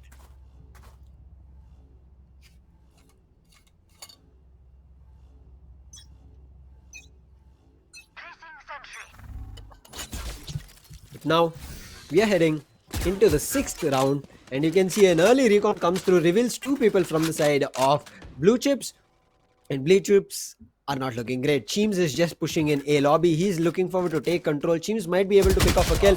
He's looking forward to it. He misses the shot. It's going to be Smittens who takes him out. He smits himself. Smits the Sova. And that's going to be the first kill coming in. And looks like they're trying to break B wall as well. A lot of noise being made, but the spike is slowly making its way to A side. Sage hears the sound, the slow op sound give away their position. Oh no, the Sage is from the side of defense, throws the slow op. The Owl drone will give away the position that this might be a A1, and with Lear coming in, it's a confirmation that it's going to be a A rush coming in from the side of Blue Chips. But this can be still prevented. The fight can be taken on head out. But we see the Omen is back. Defender Killjoy uses her ultimate. 2 people have to push themselves into lobby. Otherwise, Sova right now is still inside. He needs to push away. He will get detained, but that's going to be a bait, I guess. But the defuse is coming through. The defuse is being stuck. The side of attack need to push in. New player goes one. The defuse, I'm not sure if it has been hurt. And new player gets one. The defuse is already been stuck. New player with the third one. A very unfortunate situation. The defuse being stuck, not pushing in. Maybe the sounds, the smoke coming down, all those sound cue of utilities did not let the side of attackers know that the defuse was coming through, and with that the side of super elite cheekily managed to get the defuse down and get the second, I mean maybe the fourth point online to get the lead to 2 more points. But right now, after that round, the economy from the side of blue chips would not be that great. You can see already a couple of specters being popped out, maybe even a couple of half shields, and maybe even a couple of no utilities from their end. But right as of now, most of them do have good weaponry. Only a couple of specters, as I said. I think B again is already walled, so for them to go into B, they have to first destroy the wall, then go inside side, and then go for a fight. But Toby is looking forward to fight with the Sova. A little bit of a damage is done. Toby is looking for a one-tap headshot, but right as of now, same is what Insane is doing. New player gets one person's position. He will manage to slow them down with a nano swarm, but Insane has managed to do a lot of damage on Toby Maguire. Toby needs a healing. The Sage needs to come back. Sage is making her rotate to C side, and the healing should come, and it does. And now the site, none of them have been entered from any of this team. They're just holding B. They're just moving through garden and through mid. They're trying to make their way to B. The Lear is coming in. They put it under the dark cover, but as they make their way out of dark cover, there's a lot of players greeting them. Soya when the Hindu gets one. New player gets one. Jet takes an updraft. Toby Maguire will get one. Does not care about the recon dart coming in because they've already taken off 3 players out of the board. Immediate rotate from the side of blue chips to C side. But as they make this noise and the sound cues have been heard, Nanoswarm gets popped, which will delay the plant. But look at this. Insane is looking forward to an angle. He will be going down. It's all up to Cyberfox. He gets 1 kill. I don't think anything else will be granted as Sage will manage to pick him off. And that's going to be 5th point coming online after 7 rounds. And 7 rounds done. Super Elite are off to a great start even at defense. The side of blue chips are unable to enter or at least brute force themselves to get a plant. And again, another force being seen from the side of blue chips. Not sure why. And once this happens, we have talked about this a lot of times, a single round force always works out, just like the previous one. A couple of people had full buys and a couple of people had specters. That meant that your next round would be a save. But it does not look like blue chips are looking forward to that, and because of that, I think this will be a disadvantage for them, because once a couple of players go down, they've already lost their economy. They've already lost close to that fight, and control also they would have lost. Again, an incendiary molly, a lot of utilities from the side of attack. They're just hitting their own team. They're unable to use it on the opponent. Very unfortunate. 3 smokes already being used from the side of attack. Blue chips will go down to waste, and a paranoia does come through, will hit the opponent. New player will get one on Cypher. He's the only guy. The Sentinel is going in for attack. Cyberfox will be blocked from Reyna, and it looks like blue chips are not sure what they're trying to do, rather than just crumbling, or rather just hitting their own teammates. Soya Hindu will pick one on Sage. He'll take a quick shrouded step, make his way back to safety and regroup with his teammates. A recon which comes through to C site will be immediately destroyed, not giving away any positions. A rotate has already been called. Rotate has been read. Garage will be taken control of Toby.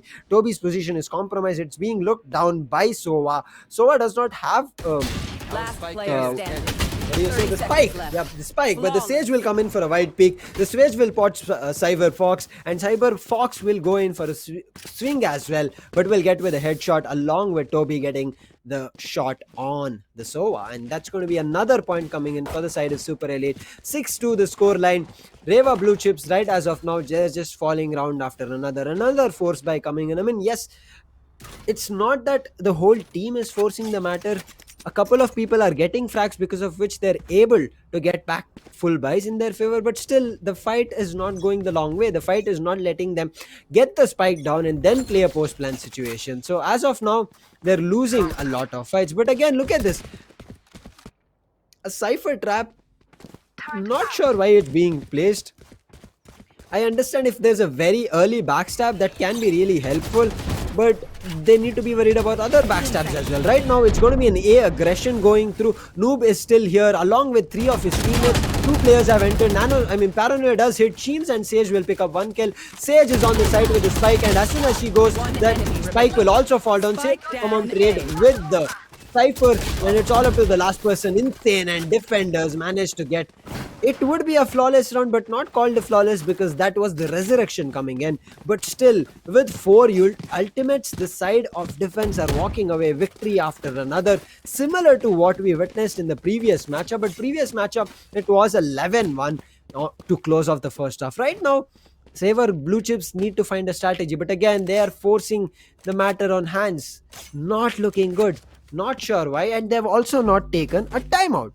Timeout is something that it is available for all the teams. They don't need to uh, worry about when they can take a timeout or worry about how long can they take a timeout. There'll be a couple of timeouts, I guess 2 or 1 per map, but if that timeout is not used, it already goes in vain and you're already losing rounds. A quick ultimate being used from Soya Hindu to grab information at C-Long. He does see 2 players, immediately cancels it, and Toby is not going to reposition himself. He'll also see the owl drone coming in, will destroy it. His position will manage to get compromised. He will also be tagged, but as he's getting tagged, the ultimate from the Sova gets used for no use, and that's going to be a huge ultimate wasted. No post-plant ultimate, but Cypher will manage to get a kill on Soya over Hindu. That's going to be a good kill coming in because they've denied the smokes coming through, but Noob as well as Sage will pick up 2 kills. Smittens on a backstab will miss his shot and will go down, but it's going to be Cypher again coming up huge. He's already picked up 2 kills. His position gets compromised as he uses a neural theft, but right as of now, the defender uses his ultimate. He's going to hit a couple of shots on the opponent, but it's down to the ground and not sure how is that working. Sage's position is known. They go for a fake, but Sage will take it out better. 5 bullets on the Sage. Now it's all up to the Cypher, and it's going to be Cheem spotting him out, and that's going to be the 8th round coming on live for the side of Super Elite. And Super Elite are looking forward to walk away round after another, and I think they've already got it in their hands.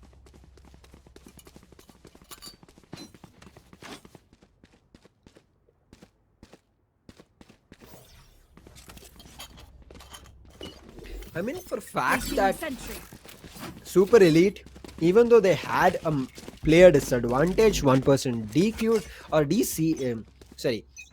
got DC'd, they still managed to get the rounds. They were not worried about what was happening. They were still able to get a lot of rounds in their team's favor. So you know for a fact that Super Elite is going to be a really good team going forward. But right as of now, their trade games or their angles that they've been holding as well as shots that they've been hitting have been crisp, but strategies is what we have to see a lot from them, because right as of now they're not getting tested a lot. Sage now gets 1 kill at B main, and look at the recon is placed beautifully, will give away a lot of positions. Operator shots being taken, but Cypher cheekily going into site. He has given a call that C site is for the taking. The spike can be planted. Insane will get 1 kill from Garage. He'll be immediately traded from Cheems. It is back to a 4v3 situation, disadvantage for the side of attackers. Defending Killjoy ultimate again being placed. They don't have any counter ultimates to play with this.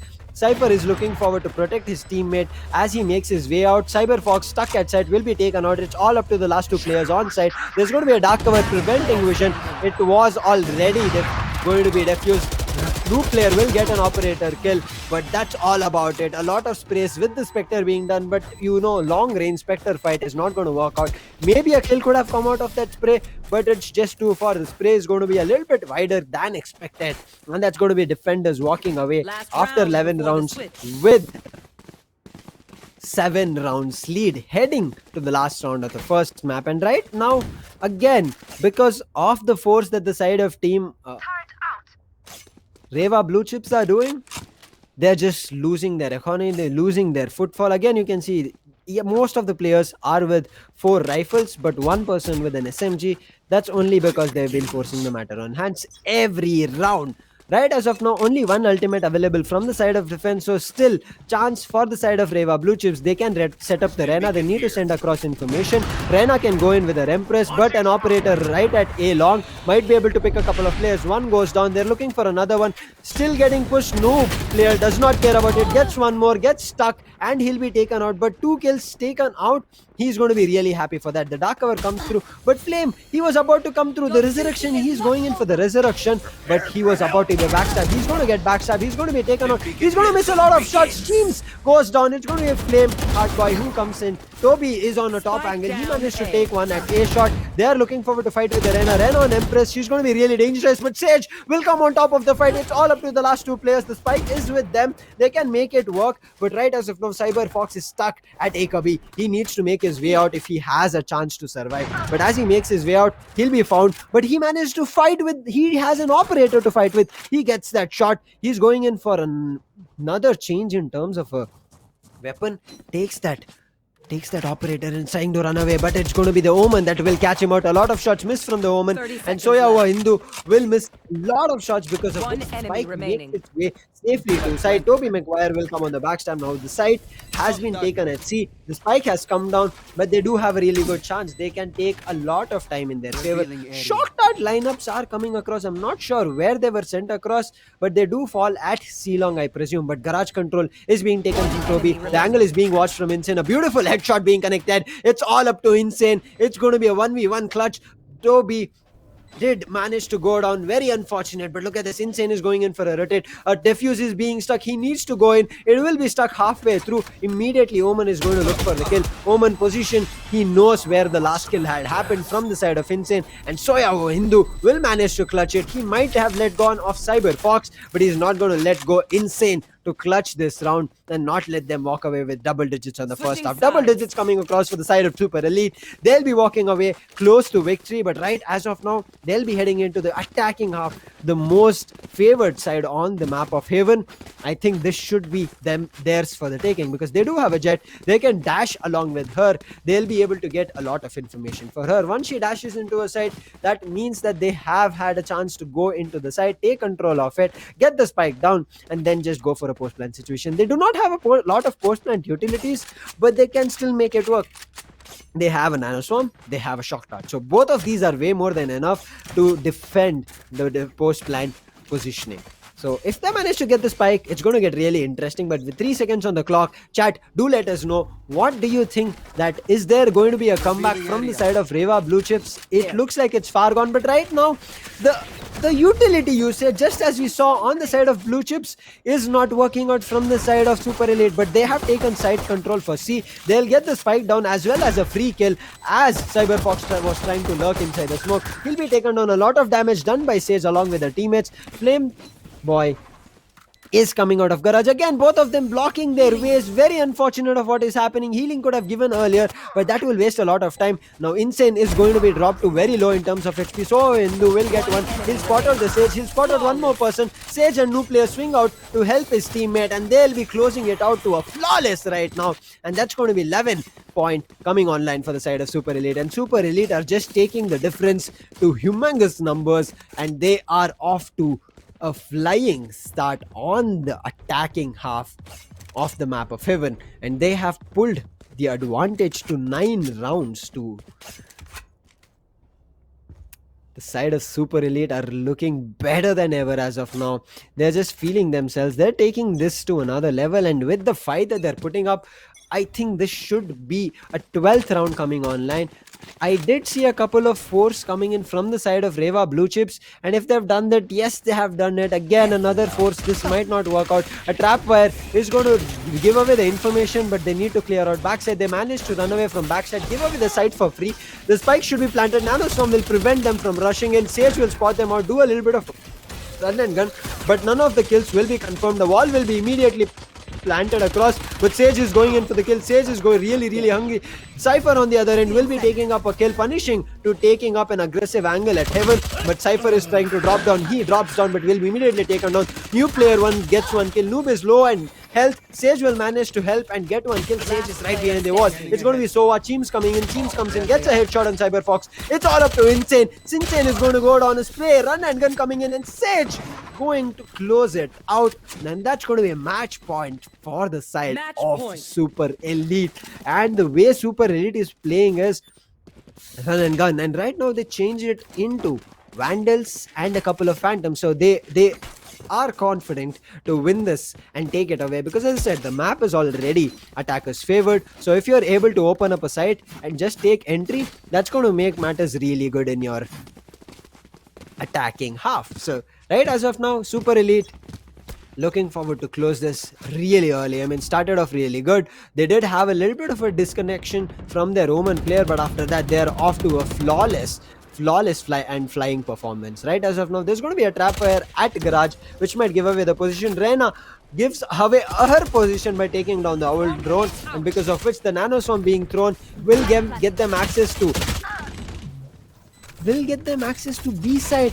They get the spike down, but after the spike gets down, Cyberfox and Insane are looking forward to pull up a lot of kills, and it's all up to Soya or Hindu. The confidence becomes too costly as of now. Going into B side, as I said, if you are not able to clear out two angles, it will get really difficult. And with the third kill coming in, a lot of rifle upgrades that the side of defense could have done right off now, they have done it. You can see the Vandals have come across, Bulldogs, Vandals and Phantoms, which have been picked up from the bodies of the side of Super Elites. And Super Elites right now have to go for an eco. They could have closed at 13-2, but now they've let it go to 12-3. And with that, it's going to be close to a 12-4, because we did see, as I said, the side of Super Elites have gone in for a save when it was needed. They did not force the matter on hands. But looking at the buys right now, they're not forcing it. They're playing it eco. They're looking forward to fights. If it comes, they take it. They'll take it in terms of getting a couple of kills if they manage to do it. Insane is looking forward to take Asian control. He listens a lot of sound.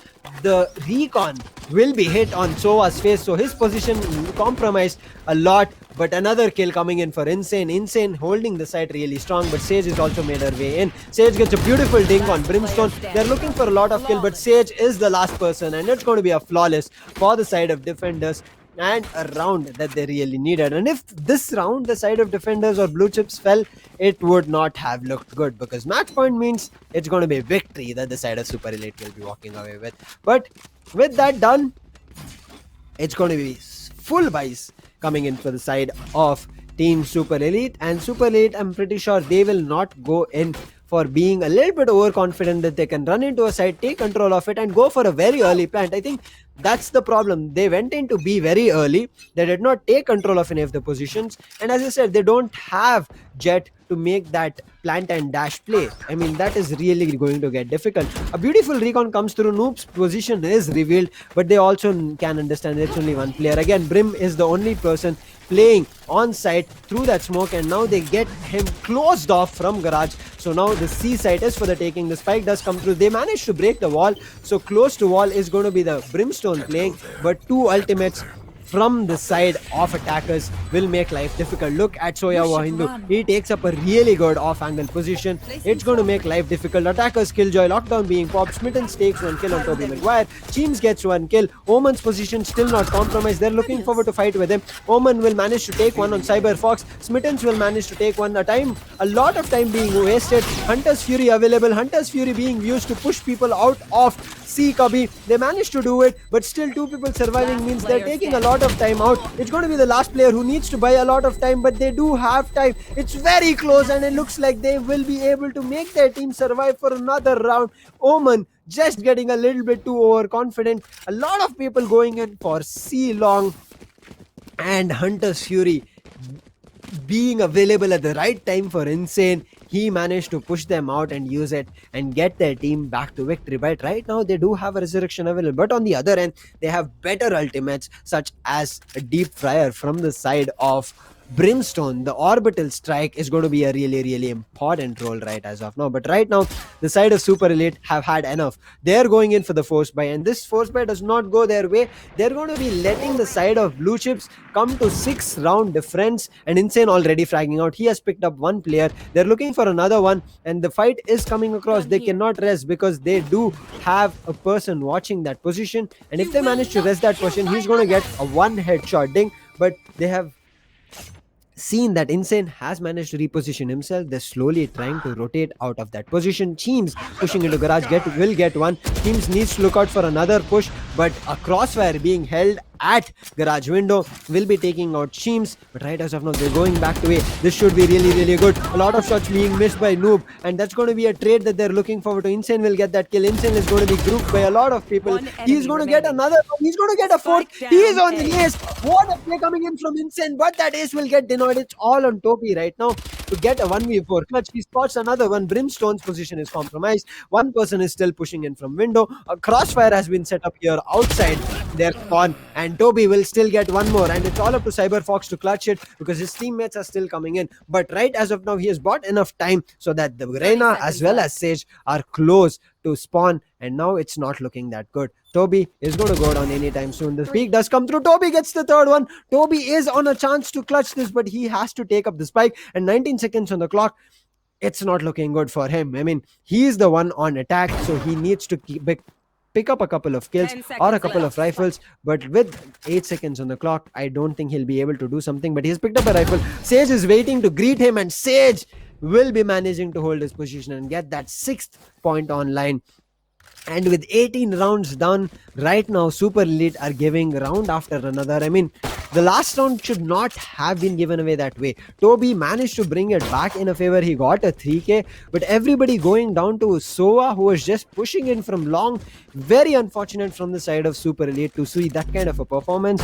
But I guess they've learned their lesson.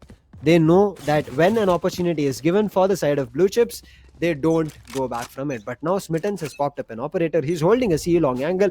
He'll not be greeted with anybody. No fights being taken at C-long, but they're looking forward to make their way to B. B wall is up. B wall is looking forward to be broken down. A lot of shots sent across, a lot of bullets going down, but C is still not being contested. Omen is coming in. Omen needs to be worried about this. There's going to be an operator. He spots the operator, managed to make his way out to safety. How did you manage this? Again, he's going in for the peak. This time, Reyna is not going to miss it. He's going to take up that operator shot. Soya Hindu, he's going to go out. But look at this. They're going to go for a quick A rotate. But Cheems, not Cheems, it's going to be Insane holding that angle. Incel will get one pick, but immediately will be traded out. They need the spike and they need to go into the side or make a quick rotate. You can see the quick rotate coming in from the side of defense, and they're immediately using that as bait and making their way out of A. And if they've done this really perfectly, they have a really good chance to go into A.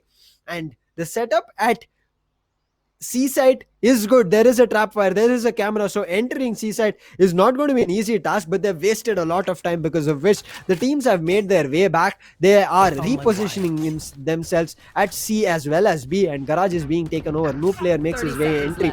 Cypher goes on. Cypher's utility all gone to waste. They need to take control of Garage. Garage is being taken over. The wall does come through, because of which the control has been given up. Now this is going to be the last round, 3v3. Reyna has an Empress. Look at this beautiful wall by Toby.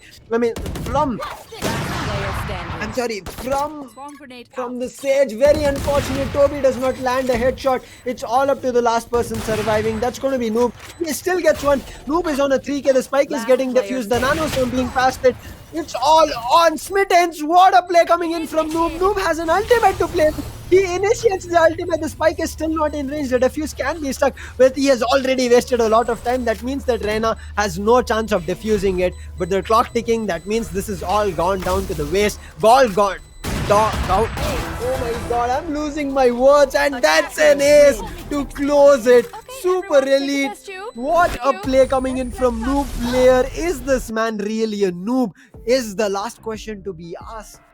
What was that, man? I fumbled on my words, but he did not on his shots. Oh my god, what an insane play coming in from Noob player. Unexpected. And I said, is he really a noob? Come on, SVV Super Elite. Take him, change his name maybe to a pro player, or maybe change it to Super Elite Pro, because that's how he managed to play. Used his nano swarm to perfection. I mean, I'm not sure why the opponent did not check side to take out the nano swarms, but will eventually end up going to one of those nano swarms. Sage, who was sticking the defuse, thought that she could have stuck half defuse, but also giving away a life meant that Killjoy got her ultimate. And even though the ultimate was not touching the spike, she's like, let's wing it, and managed to wing it really in their favor. What a play coming in from the side of Super Elites. And to top of the charts, it's going to be, you know who? It's going to be Noob player, as well as a Battle Sage with 18 kills. And Toby not far back, he's with 14 kills. He's taking it on a spree. Oh my god, this looked really good. But as of now, I think with the second match it was really intense. I really like this match because Super Elite got a little bit confident. They gave up a couple of rounds, because of which I did think that they would not have a chance to give them a comeback, but they did have a chance to give them a comeback for a couple of rounds. And I think it was on top of insane that they managed to pull up those rounds. Really good. I really like the play coming in. I mean, Insane managed to play it really smart for his team, was really important. We did talk about this. There's going to be a couple of players who will be feeling themselves and they need to manage to set that person up, and it was only Insane. The Reyna from the side of Blue Chips could not do a lot, even though with an Empress you saw a lot of times was being taken down and shut down. Very unfortunate for the side of Reva Blue Chips, but a really good fight to bring it to 6 rounds, especially on the defensive half. That's just taking advantage of your opponent who were doing a little bit of mistakes while they were executing. But with that, match 2 done, we'll be heading for another quick short break before not a big break to start and head over to the match 3. Until then, see you then. Now look at this. Look at the backstab coming in from Maverick. He gets one person, but Zephyr in the meantime gets a 3k. Zephyr is just popping Insane. Onside, he spots one more. He's going to get jawed. He has taken the 4th one. He's on an ace. Sova is all the way at mid. Sova is going to get really caught off guard, and his recon will reveal 2 people. The defuse is coming through, and Zephyr wants this ace really bad. PO2, no, you just stole that. People go one by one. Yes, it is still possible, but he has placed a lot of utilities to deny the push coming in, and you can see Jot gets 1 kill. Zephyr is in, and that can be a kill that can come, but Zephyr with another 4k, surviving with just 2 HP, and it looks like Zephyr spots one person out. He delays the shot for a reason, but he's already. It would not look great for them to just go in for a peek. This is exactly why I wanted him to stay alive for as long as he can. Up on the players back in action. Up on the players back in action. Medusa gets another kill on the race with the Emperor. Absolutely insane, I would say. That's something we don't usually see. But yeah, once again, Medusa being alive and getting a kill. He could not get the heal on himself. But 3 players on the side of DSU are lower. Medusa this time getting the heal, getting a 4k. We talked about this. If a couple of players feel really good with the weapon, they should do it, and that's what BO2 managed to do here. He does a lot of damage, but he could not convert it. But look at this Medusa's position. Medusa is ripping one by one. So going head to head against the Reyna there, but at the same time, ooh, a Molly. Okay, that's interesting. BO2 doing push, but never mind. He's not gonna stop. He's gonna get a double, make that a triple. Can we? Yep. Now BO2 gets one. Jod, on the other hand, takes down another player. That is Zephyr, star player out of DSU. Wallbang, so give him a node and he's gonna do it. He's gonna do the next, and that's gonna be a 4. And they will be able to go back to CT easily. But this, they will let picked off, but still attackers are an advantage. Easy life is a really crucial. That's something we don't usually see. But yeah, once again, Medusa being alive and getting a kill. He could not get the heal on himself. But 3 players on the side of DSU are lower. Medusa this time getting the heal, getting a 4k. We talked about this. If a couple of players feel really good with the weapon, they should do it, and that's what BO2 managed to do here. He does a lot of damage, but he could not convert it. But look at this Medusa's position. Medusa is ripping one by one. So going head to head against the Reyna there, but at the same time, ooh, a Molly. Okay, that's interesting. BO2 doing push, but never mind. He's not gonna stop. He's gonna get a double, make that a triple. Can we? Yep. Hello and welcome back, everybody. This is Good Game 1 College Esports Championship, and this time with me, Edge is back again to witness the action from the matches that we saw. Edge, welcome back, and we did have 2 intense matches for the day. One on the map of Ascent, which you did miss, which you were also missing for a long time now. So maybe we get the last map of Ascent. Who knows? Yeah, I mean, unfortunately, I was missing out all the action there. I did, did see those matches, but at the same time, I'm a little sad that I could not witness them firsthand. But yeah, nevertheless, I'm back here with the final match of the day. I'm pretty sure it's gonna be interesting, and it's gonna be on the map of Haven. Okay, that's gonna be interesting. So it's gonna be SNU fraggers going head to head. with OP players. Okay, I think the last time they played, they were completely dominant, right? But they dominated. But nevertheless, that it's a different game. It's a different map, and now OP players and the Cindy Fraggers, both these teams, they are trying to get maybe a step closer to that first ranking on that table, on the group table, because that's all that matters, right? At the end of the day, your round difference, your points, and the position on the scoreboard. That's what matters. And if you guys are trying to be on top, you kind of have to be dominant right from the get-go, because as the tournament progresses, it's only going to get harder. As the tournament progresses, as you said, it's going to just get harder and harder. But right as of now we speak, heading into the map of heaven, are you seeing the same thing that I'm seeing, Edge? Yes, I am. So People just want to play with us as casters here, man. I mean, like, don't play with our feelings like that. We also have feelings. I mean, they're teasing us with every agent like Yoru, KO. Can we actually see KO? I mean, they still need an initiator, right? As any fraggers. So never mind. They're not gonna go with any initiator. They're going to go with two sentinels, two duelists, and one controller, being an Omen. On the side of OP players, we're gonna see Omen and Sova as well as Sky. Okay, now that's two initiators on the side of OP players. Maybe SNU fraggers might wanna steal one initiative for them. But yeah, two duelists once again. So they have no sentinels, right? So OP players on the defensive side might have an issue, but right now they're on the attacking side. And Haven, as we all know, it's three-sided. It's a three-sided map, and it is highly attacking favored. So looking at the lineups, I think OP players can put up a really good start, maybe 8-4 half, and then moving on to the defensive side. I think they can still push.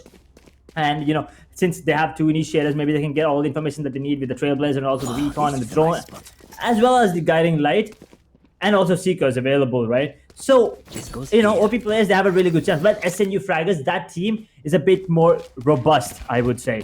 They have a really good defensive lineup, and at the same time, their attacking potential is also really, really good, Lucy. I agree with you. I mean, the side of SNU Fraggers, for a defensive setup, it's going to be really good. But as you mentioned, not having an initiator means that they will not be having any information, and they would have to go in for a peek to get those information. And as they do it, they get hit really bad, and one person managed to make his way out. But look at the flash coming in. The flash managed to hit that. A wall quickly comes in, managed to take down Shiver. A beautiful wall, as well as Cat takes one. That's going to be 2 kills from the side of attackers. But Sin Cracked will manage to take one person back in his team's favor and bring it back to a 3v3. Ooh, OP players. Now, this is what I was talking about. The initiators getting information that they needed onto us, the A side. But SNU Fraggers, they did a really good job holding on to that side. And now in a 3 versus 3, they still have two duelists available on both the teams. An initiator on the OP players and Omen available, still alive on the side of SNU Fraggers. The spike is making its way towards the C side, and Reina. Sin is going to go head to head against. Is that Sintin? Oh no, it's going to be Sintin. Going down in the hands of Sin. That's going to be Overheal coming into play. Now a 2 versus 3 situation. Retake, 45 seconds on the clock. Look at that crossfire positioning coming in from the attackers there. I think Sin Cracked is kind of in a really tough spot right now. He's going to go down. Never mind. It's going to be TMT getting the kill on the Sin. And now Crack goes down in the 1 versus 2. Phoenix is really low. And TMT, he can actually do this with that shock that right on point. He's going to get the kill on Phoenix. And now Infinity gets the kill on the Sova. Oh my god. Wait, is that team called... Why do everyone on the side of OP players have a Sin in their name, and there's a Sin that is Reina on the side of SNU Fraggers? That's a bit weird, but at the same time, that's a beautiful run coming from both the teams. It looks like, Lucy, we're on for a really close match this time. I agree with you. I think it's going to be a really close map, but the way SNU Fraggers came up on top while they were holding crossfire, a lot of shots were missed. Yes, it's again pistol round. In the pistol round, we understand that if people have really insane aim, that's going to benefit in your favor. Infinity kind of had the benefit, as well as the smoke that he placed timed it really perfect to prevent the vision from C-Long, and timed it really, really well. And as for the fact that you saw that Sin, I think one might be like the coach, and this might be his whole team that he had coached. So right now it can be kind of a coach who works with his own team. Whether it's going to be that case, we have to watch. But that current advantage would be side for the SNU Fraggas, and immediately Cat gets one. Cat is looking for another one, but he'll be dropped down to a low HP. A lot of shots being sent across. Shot that comes across. A tripwire which was taken by Sin. Very unfortunate. He gets down, and it's going to be Sin coming back, gets one for his team. Arkham gets one more, and it's all up to infinity, and the round is getting cleaned up. Arkham in 1 versus 2 right now with 50 points of health. This looks pretty impossible right now, but at the same time, he does have a weapon in his hand, so he can actually do this. 47 HP, 47 seconds on the clock. He might actually get the kill onto Omen now. Reyna in 1 versus 1. Never mind, it's going to be Sin getting the kill onto Arkham. Almost. You know, that was a really close round once again. OP players doing a really good job every round. Not just the pistol, even the force buy, they almost clutched it and almost put up a round on the board. So now they can actually still invest to buy because of how well the force buy and also the first round with the spike down. They can actually invest in a buy round. But Sin looks like he can actually only get himself a Spectre and Spectre and heavy shields, but it doesn't really matter because there are 3 Spectres and 2 rifles on the side of SNU. So if OP players can take advantage of that, this might be the first round of the board for them, and that means it's gonna be Sin getting the kill on the Shiver there. Oh my god, Sage, that should not have happened, and now Sin and K just taken down by Sin, incinerated out by TMT now. Oh my god, OP players with an early advantage in the outcome. You're not supposed to do it. How do you keep getting trapped in the trip wire there, man? And Cat is down to 27 points of health. He cannot do anything right now. Arkham will take down as well. Infinity gets the kill. On the other hand, Cat just goes down, and it's gonna be Sin with a double onto Infinity, securing the first round on the board for OP players. And that's exactly what I was talking about. I mean, 3 Spectres on the side of SNU Fraggers. They were obviously going for that bonus round, but then Sage, you know, being taken down early in the round. Now they are actually forced into an eco round, or are they gonna force a force buy coming in? Because either way, I still think the OP players are gonna pull off this round pretty easily unless SNU Fraggers pull out something incredible from their bag. Right now, I think the side of SNU Fraggers is going in for an eco. Not a lot of them are going in for buys, but a lot of half shields. But very unfortunate frag as we saw from Sage.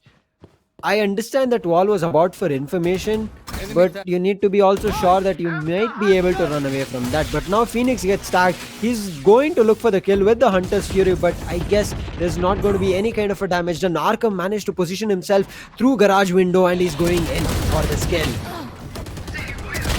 And once again, it's the kill is going to go down. Oh wait, it's not. It's actually Sin going down. Oh my god, these names, man. So it's all on Reyna with the Empress activated as well. Now 1 versus 3, 1 minute on the clock. You can actually still do this, but that one is going to be Sin getting the kill onto Sin. Absolutely diffing out Reyna there with a triple kill onto Reyna, who's actually had the Empress activated. So yeah, OP players now. The scoreline's all tied up, 2-2. Lucy, what do you think? Looking at the Asian lineup, Asian compositions on both the sides, who do you think who do you think is gonna come out on top? I think with the agent lineup, I would give the benefit of the doubt for the side of OP players because they have 2 initiators, a lot more information, a lot more flashes to play around with, a lot of easy entries that they can take away with. But on the side of defense, they would have to force themselves to go in for peaks and then get information. Again, you saw they don't have any initiators, they don't have any other players, because of which they themselves have to rush in and get some information, because of which they are losing health, they're losing bodies, and they're losing utilities. They are losing. That's what did I just see? Oh, okay. Sorry, brain freeze. But yeah, Cat gets a double, while Sin gets 1. I mean, OP players, how did this happen right now? Sin Crack using the Seekers right now. He's gonna find one of them. And now Sage is going to get Sin Crack going down in the hands of Psyche, and then those Spectres are put to a really, really good use. And now Sin in a 1 versus 5 with the Empress activated as well, with the Vandal in his hand. It's doable, but it's not going to be easy, that's for sure. Dismiss out. He's going to get taken down. Never mind, taking a bit of damage. That layer is going to instantly get broken. Never mind, it's going to be Sin getting the kill on the Sin this time. Different arena once again, I would say. But yeah, revenge from previous round, because the last round it was actually Sin getting the kill on the Sin, the final one. And now this time Sin landing the final blow on the Sin. I mean, tick for that is what I would say, Lucy. Tit for tat, eye for an eye is what these teams are looking for. This is another time that we are seeing this. It did happen in the second or the first match as well, Edge, that they managed to do that, tit for tat or an eye for an eye. But right now, that's going to get the side of SNU Fraggers to another round lead. So SNU Fraggers are slowly finding their momentum, but also making a lot of mistakes. You saw there were a lot of people on the side. They could have just held positions, rather they were just jiggling a lot too much. But Infinity is at a really good angle. He's heard a lot of footsteps. He will manage to convert one. He needs to run away from this position, and he will.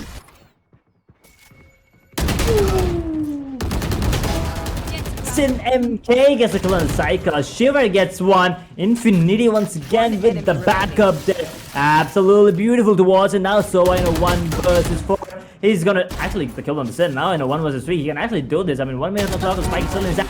He's gonna get taken down. Never mind. Shiver this time. He's not gonna miss any of his shots with the beautiful River Vandal and a kill going into Trevor. And although OP players have a really good lineup on the attacking side, and also the map is in attacking favor usually, somehow SNU Fraggers are fragging and coming out on top every single time. And that's already 4-2 on the scoreboard. And I was kind of predicting 4-8 going into the favor of OP players. But SNU Fraggers, since they're already on 4, and now there's a weird buy coming in from OP players, I think this round should also go into the favor of SNU Fraggers. Once again, unless OP players have something, you know, miraculous in the bag. And no, Saika almost getting the kill there. Careful now. Not a good pick. Run and gun is the name of Spectre game, and that's what Rena managed to do there. You need to be worried about a Spectre on the opponent's end, because run and gun is all you will be witnessing. Another one, Sintin just goes in for a run and gun, goes in for a peek, gets that kill. Now back to safety is Sin. He does receive a little bit of a damage, but after that he's now slowly going in for the retake. A lot of shots being hit from Cat also, but 3 people alive. That means that they are going to fight with a brute force of 5 people who are looking forward to take away a flawless victory after the spike plant. Ooh, flawless retrieve, and never mind, it's before Sin gets one down. Sin gets another one, dismissed out of the position, and now Jet and Rena is actually really low. So it's gonna be so actually taking him down. Oh my god, Sin just popped off his Empress, and actually that animation got him killed, to be honest. But yeah, as I said, OP players, if they pulled out something miraculous from their bag, they could actually win this round, just like how SND Fraggers pulled out that Spectre round. So OP players, looks like they're not giving up. Oh, is that a Ruination Phantom on Omen? I think I saw a Ruination Phantom there, Lucy. We are in for a treat. There you go. That looks absolutely beautiful, by the way. I've told myself that I'm not going to look at any more skins, because that's going to burn a hole somewhere else. Let's just not look at those skins, but just enjoy the gameplay. But right as of now, the side of SNU Fraggers are going down really bad. The side of OP players have figured out that these players don't have any initiators, because of which they themselves have to peek looking for information, because of which that's going to be a lot of free kills that they can take away from. Sin as well as Sintin will manage to trade along themselves, but Infinity comes in for backup. Infinity gets one, but Infinity is also going down. Sintin with an ultimate. Sintin is going to take out 2 people out of the board, make that, cross that ultimate, but still manage to get 2 people. Shiver comes in. Shiver takes off 2 people. A spike has been planted. Look at the positioning coming in from that. Oh no, Sky gives away location, but still managed to get one kick. Sky cracked. Is going to be cracked. The flash comes through. Cat will get flashed. This is going to get really intense, and it's going to be Sky cracked on top. What a clutch! Hiding behind the box, managing to get that clutch. What did we just witness? I mean, you saw, right? It was Sky who gave away her position from the box. The pixels were seeing only random sprays on that box. That should have been Sky's good night. Yeah, that should have been Sky's good night indeed. But it's gonna be Sky actually saying good night to the Cypher there, unfortunately. But yeah, Ruination Phantom, I mean. Oh my god, I thought he was gonna pick it, but it's the other way around. It's gonna be Reaver coming out on top this time. It's a Nika round coming in from OP players. I think that's just 1 or 2 Spectres. But yeah, this round, if everything goes well, OP players might actually walk away with 4 to 5 here. But if SNU Fraggers actually pull this off, it's gonna be really incredible. That's not gonna happen. It's gonna be Arkham getting the first blood onto Aika. MK gets one. Okay. Sin gets another one. This misses out in style. Reina might get another one onto Jet here. Never mind, running gun not working this time. Oh, that is weird, is all I would say. But yeah, Jet gets a triple for himself and secures another round on the board for the side of OP players. But this time, an OP picked up on Sintin. And yeah, 4-5, a buy round coming in from SNU Fraggers. This might be the round that they actually need. So, you know, making it 5 rounds on the defensive side with such a good lineup. I mean, against such good lineup is really good. Because when the OP players switch on to the defensive side, their gameplay needs to be super aggressive. Otherwise, SNU Fraggers will just have a walk in the park. I agree with you. The side of SNU Fraggers, their strategy, as I said, it's not looking great. It has already been read by OP players. And as I said, that because for them to frag out, they need to push out for information. They cannot be relied on sound cues because none of their utilities will be favoring them in terms of getting information. So a lot of hard battles that they have to go in for and go in for dry peaks and try to see that they might be able to come on top, and that's where they're losing. Again, Sintin picks up 1 kill. Resurrection not available this time, so Cat will stay underground. Ooh, Cinder, what the down flick? That was a How good did shot. The Omen- second shot was... Yeah, that How second did Omen shot stay there? was absolutely beautiful. But yeah, Seekers might actually affect Sin, and now he's a bit panicking, but never mind. He's in a really good spot right now. With the Sin, Sin walks in with the operator and the Empress activated as well. Gets a kill on the Sin now in a 3 versus 2 advantage for the side of SNU Fraggers. But now once again, OP players, they still have Sintin available on that operator. 30 seconds. And actually Stage takes a bit of damage, and now he might actually get taken down as well. Crag gets the kill onto Shiva now in a 2 versus 2. 20 seconds on the clock. If the defenders can just hold on to the side, never mind, it's going to be cracked. Absolutely cracking open. Phoenix is head there in a 1 versus 2 right now. Infinity. I think he's pushing his. No, never mind. Oh, are we going to see the finisher right now? We just might, never mind. It might actually be Infinity versus Crag. Who's going to get the first shot onto who right now? Okay, this is just peekaboo right now. Ringer Roses peekaboo. What's happening here? Cracked and Infinity going at each other. That's a beautiful flash. And now it's gonna be Infinity getting the kill. He's going to deny you that. He's going to deny you that edge. He's not going to show you the finisher. Yeah, he was not looking at the finisher. I was kind of hoping.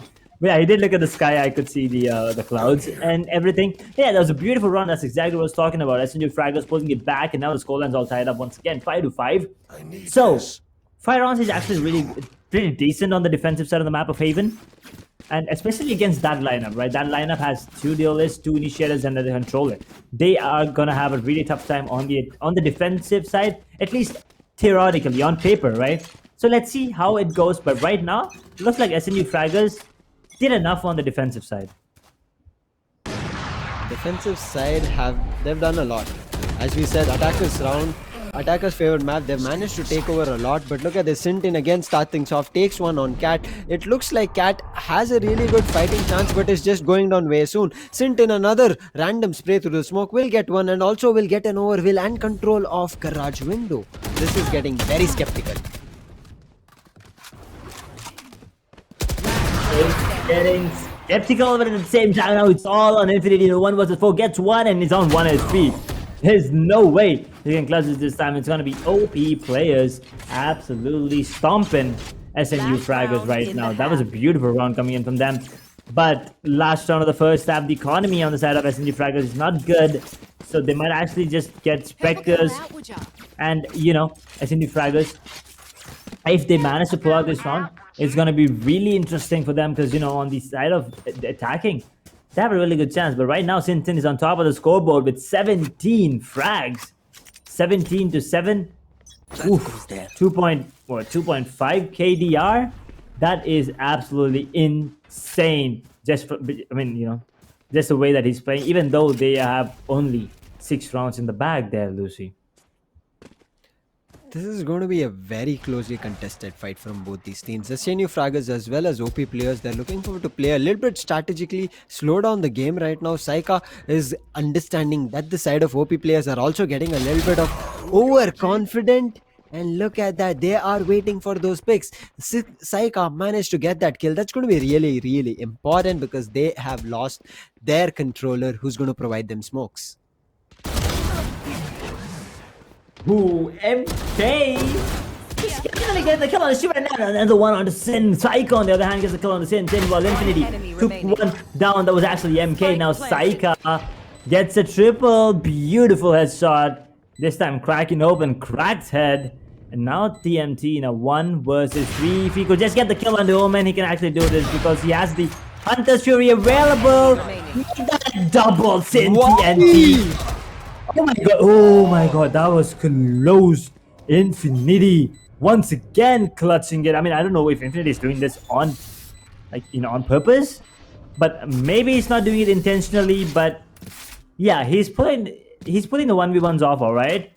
But it's just giving us a lot of anxiety, is what I would say, because he just plays around, he lets his teammates die, and then boom, hero of the show. Infinity stealing the show from all his teammates. But that's going to be the end of the first half. 6-6 score lines. Lucy, what do you think? Do you think OP players are going to come out on top, or do you think SNU Fraggers, since now they are on the attacking side, and since the OP players, the composition that we've seen from them, and they're on the defensive side, do you think they are going to make they're going to go aggressive, or are SNU Fraggers going to come on top? The side of OP players do have a lot of utilities, a lot of information gameplay that they can do. So if the side of SNU Fraggers give out their information, then it's going to be OP players coming on top. If they don't and they're just going for a lot of fights, get the frags on board on a lot of different positions, they might be able to pull off this attack really, really well. And that's what they're doing across. They've spread a couple of players here and there, which is making the push really difficult from the side of defense. You can see Sky was about to push, but as soon as they saw that there was one person at C-Long, they are not sure about what are the other locations of the players being taken from, and that's the reason there's no push from the defense coming in on the pistol round. Well, I mean, Crack did not land any shot there, but I just want to say that's actually insane. Reflexes coming in from Crack there, just shooting towards the B window, and then all of a sudden he just was towards the garden area. I was going to say, with the first kill on the Reina there. Tin going down this time. OP players, a man down, man disadvantage. Wait, how did he manage to get the wall again? Are we seeing a new wall again? Oh my god. Is it a new wall glitch? Are we discovering this on a fight? Oh my god, okay, let's just focus, but it's gonna be Arkham. Missing a lot of shots. This is what's happening. It's gonna be Cat getting a kill under Arkham now in a 1 versus 4. MK, I'm pretty sure he's not MK. Ooh, he might have to go down. Yeah, Shiver is gonna make MK shiver right now, and that's gonna be the 7th round on the board for SNU Fraggers coming on top. Can we have a look at the wall? I'm sorry to cut your edge there because really I want to see how that wall is. I want to see that too, to be honest. That's going to be a glitch rate, a hotfix coming soon. Everybody who just watched it, hotfix. Server crash incoming, Lucy, once again. Maintenance Hopefully time. not that. Hopefully not right now. But a hotfix.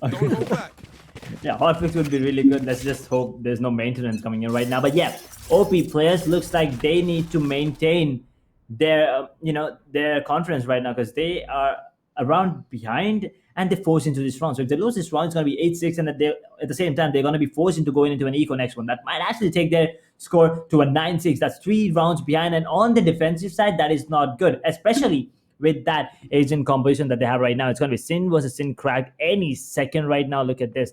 They are being so patient, Lucy. They are not making any moves there. Reina's position, I mean, Sin, it's crucial. He is a crucial player for the attackers right now, and at the same time, it's Cracked. He's going to make a noise. He's going to make some noise, but it doesn't really matter, because that noise cannot be heard by Sin anymore, because he just went down. And now Phoenix giving away his position by throwing the volley, and Arkham with the backstab gets a kill at Infinity into the switch. It's going to be MK getting the kill on the Shiver. Oh boy, MK with the moves. They pulled it back. Lucy, they are, I mean, this team, this game, it's going back and forth right now. Every force buy, you cannot predict who's going to win, because both these teams are really, really good. back and forth a lot of these times, and I'm pretty sure a lot of back and forth will end up being really difficult for one of these teams. Right now, as I said, the side of SNU Fraggers are not giving away information. They're just playing across the map in the initial phase, but after which they're unable to convert it in terms of getting it to a victory. But right as of now, a C-long push coming in from Sin MK. He picks up the orb that will give the sound cue, but look at that. Sintin will manage to get the nozzle. He'll also get a quick grasp onto a head. Sin MK gets one more at C-Long. Sin MK is still not backing off. He's just going to hold Cubby, I guess. Yes, he makes his entry, but look at this. Sin Crack slowly pushing in. Sin Cat might be able to take two people off. He takes one back. Saika is down, and he's making his way back, but look at this. Window is not clear. He goes in. He takes down a headshot. He's going to crack that open, and he's going to get Cat out and get the 3K. He takes out Infinity. Cracked is cracked. Truly. Ooh, boy, one round coming in from OP players. Now, the side of SNU Fraggers, I mean, they were bamboozled is what I would say. Cracked went ham that round. And now OP players in a round advantage, they are feeling it. They are confident, and the attackers are on an eco this round. So this round should go into the favor of OP as well. Now 7-9.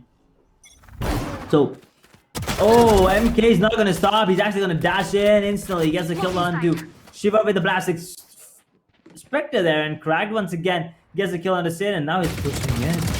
No one's going to be predicting. Arkham missed a few shots. But yeah, Saika, he won't be missing many. Oh my god, Cracked actually spots out one more player there. Might get the kill, never mind. He gave away his position, and now TMD has actually a bit of damage with the Sheriff. But he's gonna be healed back to 4 points of health, or at least 98 points of health by Sky. In a 4 versus 3, OP players still have the advantage by the SMU Fraggers. They're playing it really smart right now. Right now, OP players are walking away with this victory. It looks like that because they have a lot of utilities. Saika managed to get one, but TMT will go in for 2 with just a spray of a Spectre. Apparently, here comes Sin, will not hit anybody. Sincrack will miss his initial shots, but as we have seen, he repositions with the spray on top of the Omen and convert the kill, and that's going to be the 9th round or the 9th point coming online for the side of OP players. And OP players are taking this 17th round as well, I guess, because the side of attackers are not looking great in terms of their buys. I mean, yes, there's going to be full shields as well, weapons coming in. That means that their economy is going down the drain, because next round, if they lose from here, another eco or a force. Another eco or a force does not sound good. Let me tell you that, Lucy. Both of those do not sound good. But OP players having the advantage once again, 2 advantage that too. That is something that they're gonna absolutely be proud of. Just to, I mean, you know, pulling off with the first buy round with the goddamn stinger in the hands of Jet. But yeah, once again, Tin pushing, gets the kill on the cat, and look at this, Arkham pushing as well. Gets another one, Tin with a double. He's gonna go taken down. Actually, Infinity gets a kill on the Arkham. Now Tin gets a kill on the Psychas, run it back, but Sin, beautiful shot on the Crack, pulling it back to a 3 versus 3. Now Empress is still available on the side of SNU. MK does have the Bladestorm available. Sorry, Bladestorm available. Oh my god, looks like it's going to be Brainstorm. You can call that. It's going to be Brainstorm because how the Jet play at that end is going to pop. Oh no, TMT. Hunt is beginning. Oh no, Sin. Man, TMT will come on top to take out Sin, and what a play. Brainstorm it was. You were right, Edge. You were completely right. It was Brainstorm of a play to witness that. That movement coming in from MK, that is a Jet, was absolutely beautiful to watch. I think he saw 1 pixel of the enemy there, and he landed the headshot. That was beautiful shot coming in with the Bladestorm. But yeah, OP players once again coming on the top, and Fraggers. I mean, what's happening, Lucy? Haven's supposed to be an attacking favored side, not a defensive one. But looks like it's the defenders that it's favoring right now. I mean, especially, I mean, I can understand SNU Fraggers with 6-6 scoreline because they have 2 sentinels. But OP players have no sentinels. They are being so aggressive that they do not need to watch flanks because they are the flanks. So, you know, OP players, I mean, sorry, SNU fraggers, they kind of have to, I mean, they should have read the play coming in from OP right now, and I think they kind of do, but this time OP switched the things up. They're not pushing anymore. They're playing it really, really safe. And Sin, if you don't check that corner, buddy, you're gonna be in a really bad position. Oh yeah, he checks it and he gets it. Sin with the kill under Arkham in a 4 versus 5, a man advantage for SNU Fraggers. But look at this, Sin, beautiful double kill with this great transfer. Mike at the third, Everman's going to get taken down by Infinity, now pulling it back to a 2 versus 3. OP players still with a man advantage. An advantage it is with spray. Look at that spray. It's not working out.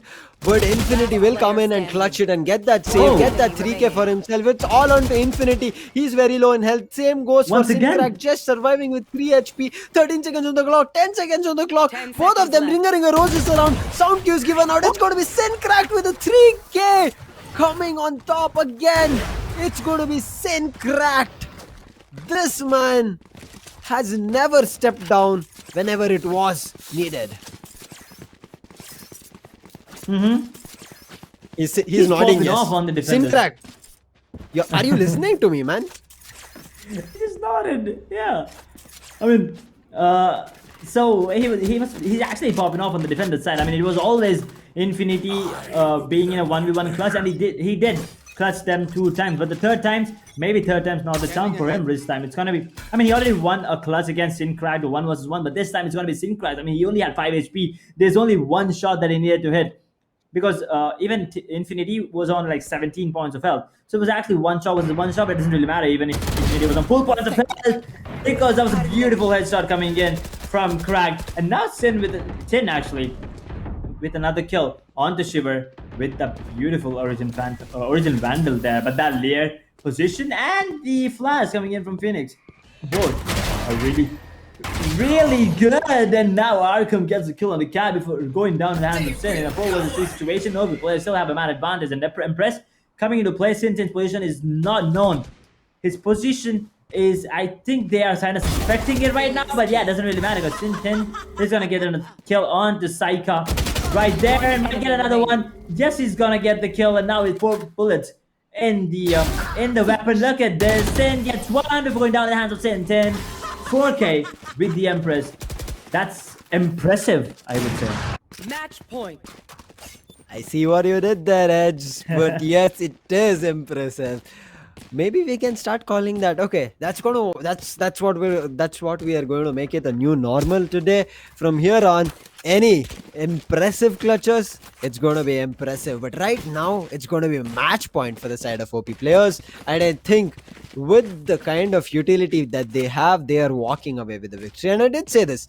If they give away the information, if they fear their opponent and give away a lot of information and give away a lot of ground, the side of OP players might be able to walk away with victory, and it does look like that. Sintin, look at him, he's going in aggressive. They need to punish him, but they're just trying to run across left and right and trying to get that kill. You have in Vandal, you cannot take a kill just by running left and right. You need to take up the fight at gun, hair or crosshair. And right as of now, it's not looking good. Sintin still will pick up 1 more kill, 2 more and 3. He's not looking to reload as well. He's going in for a peek, but the backstab has also come in, and this round is all done and dusted.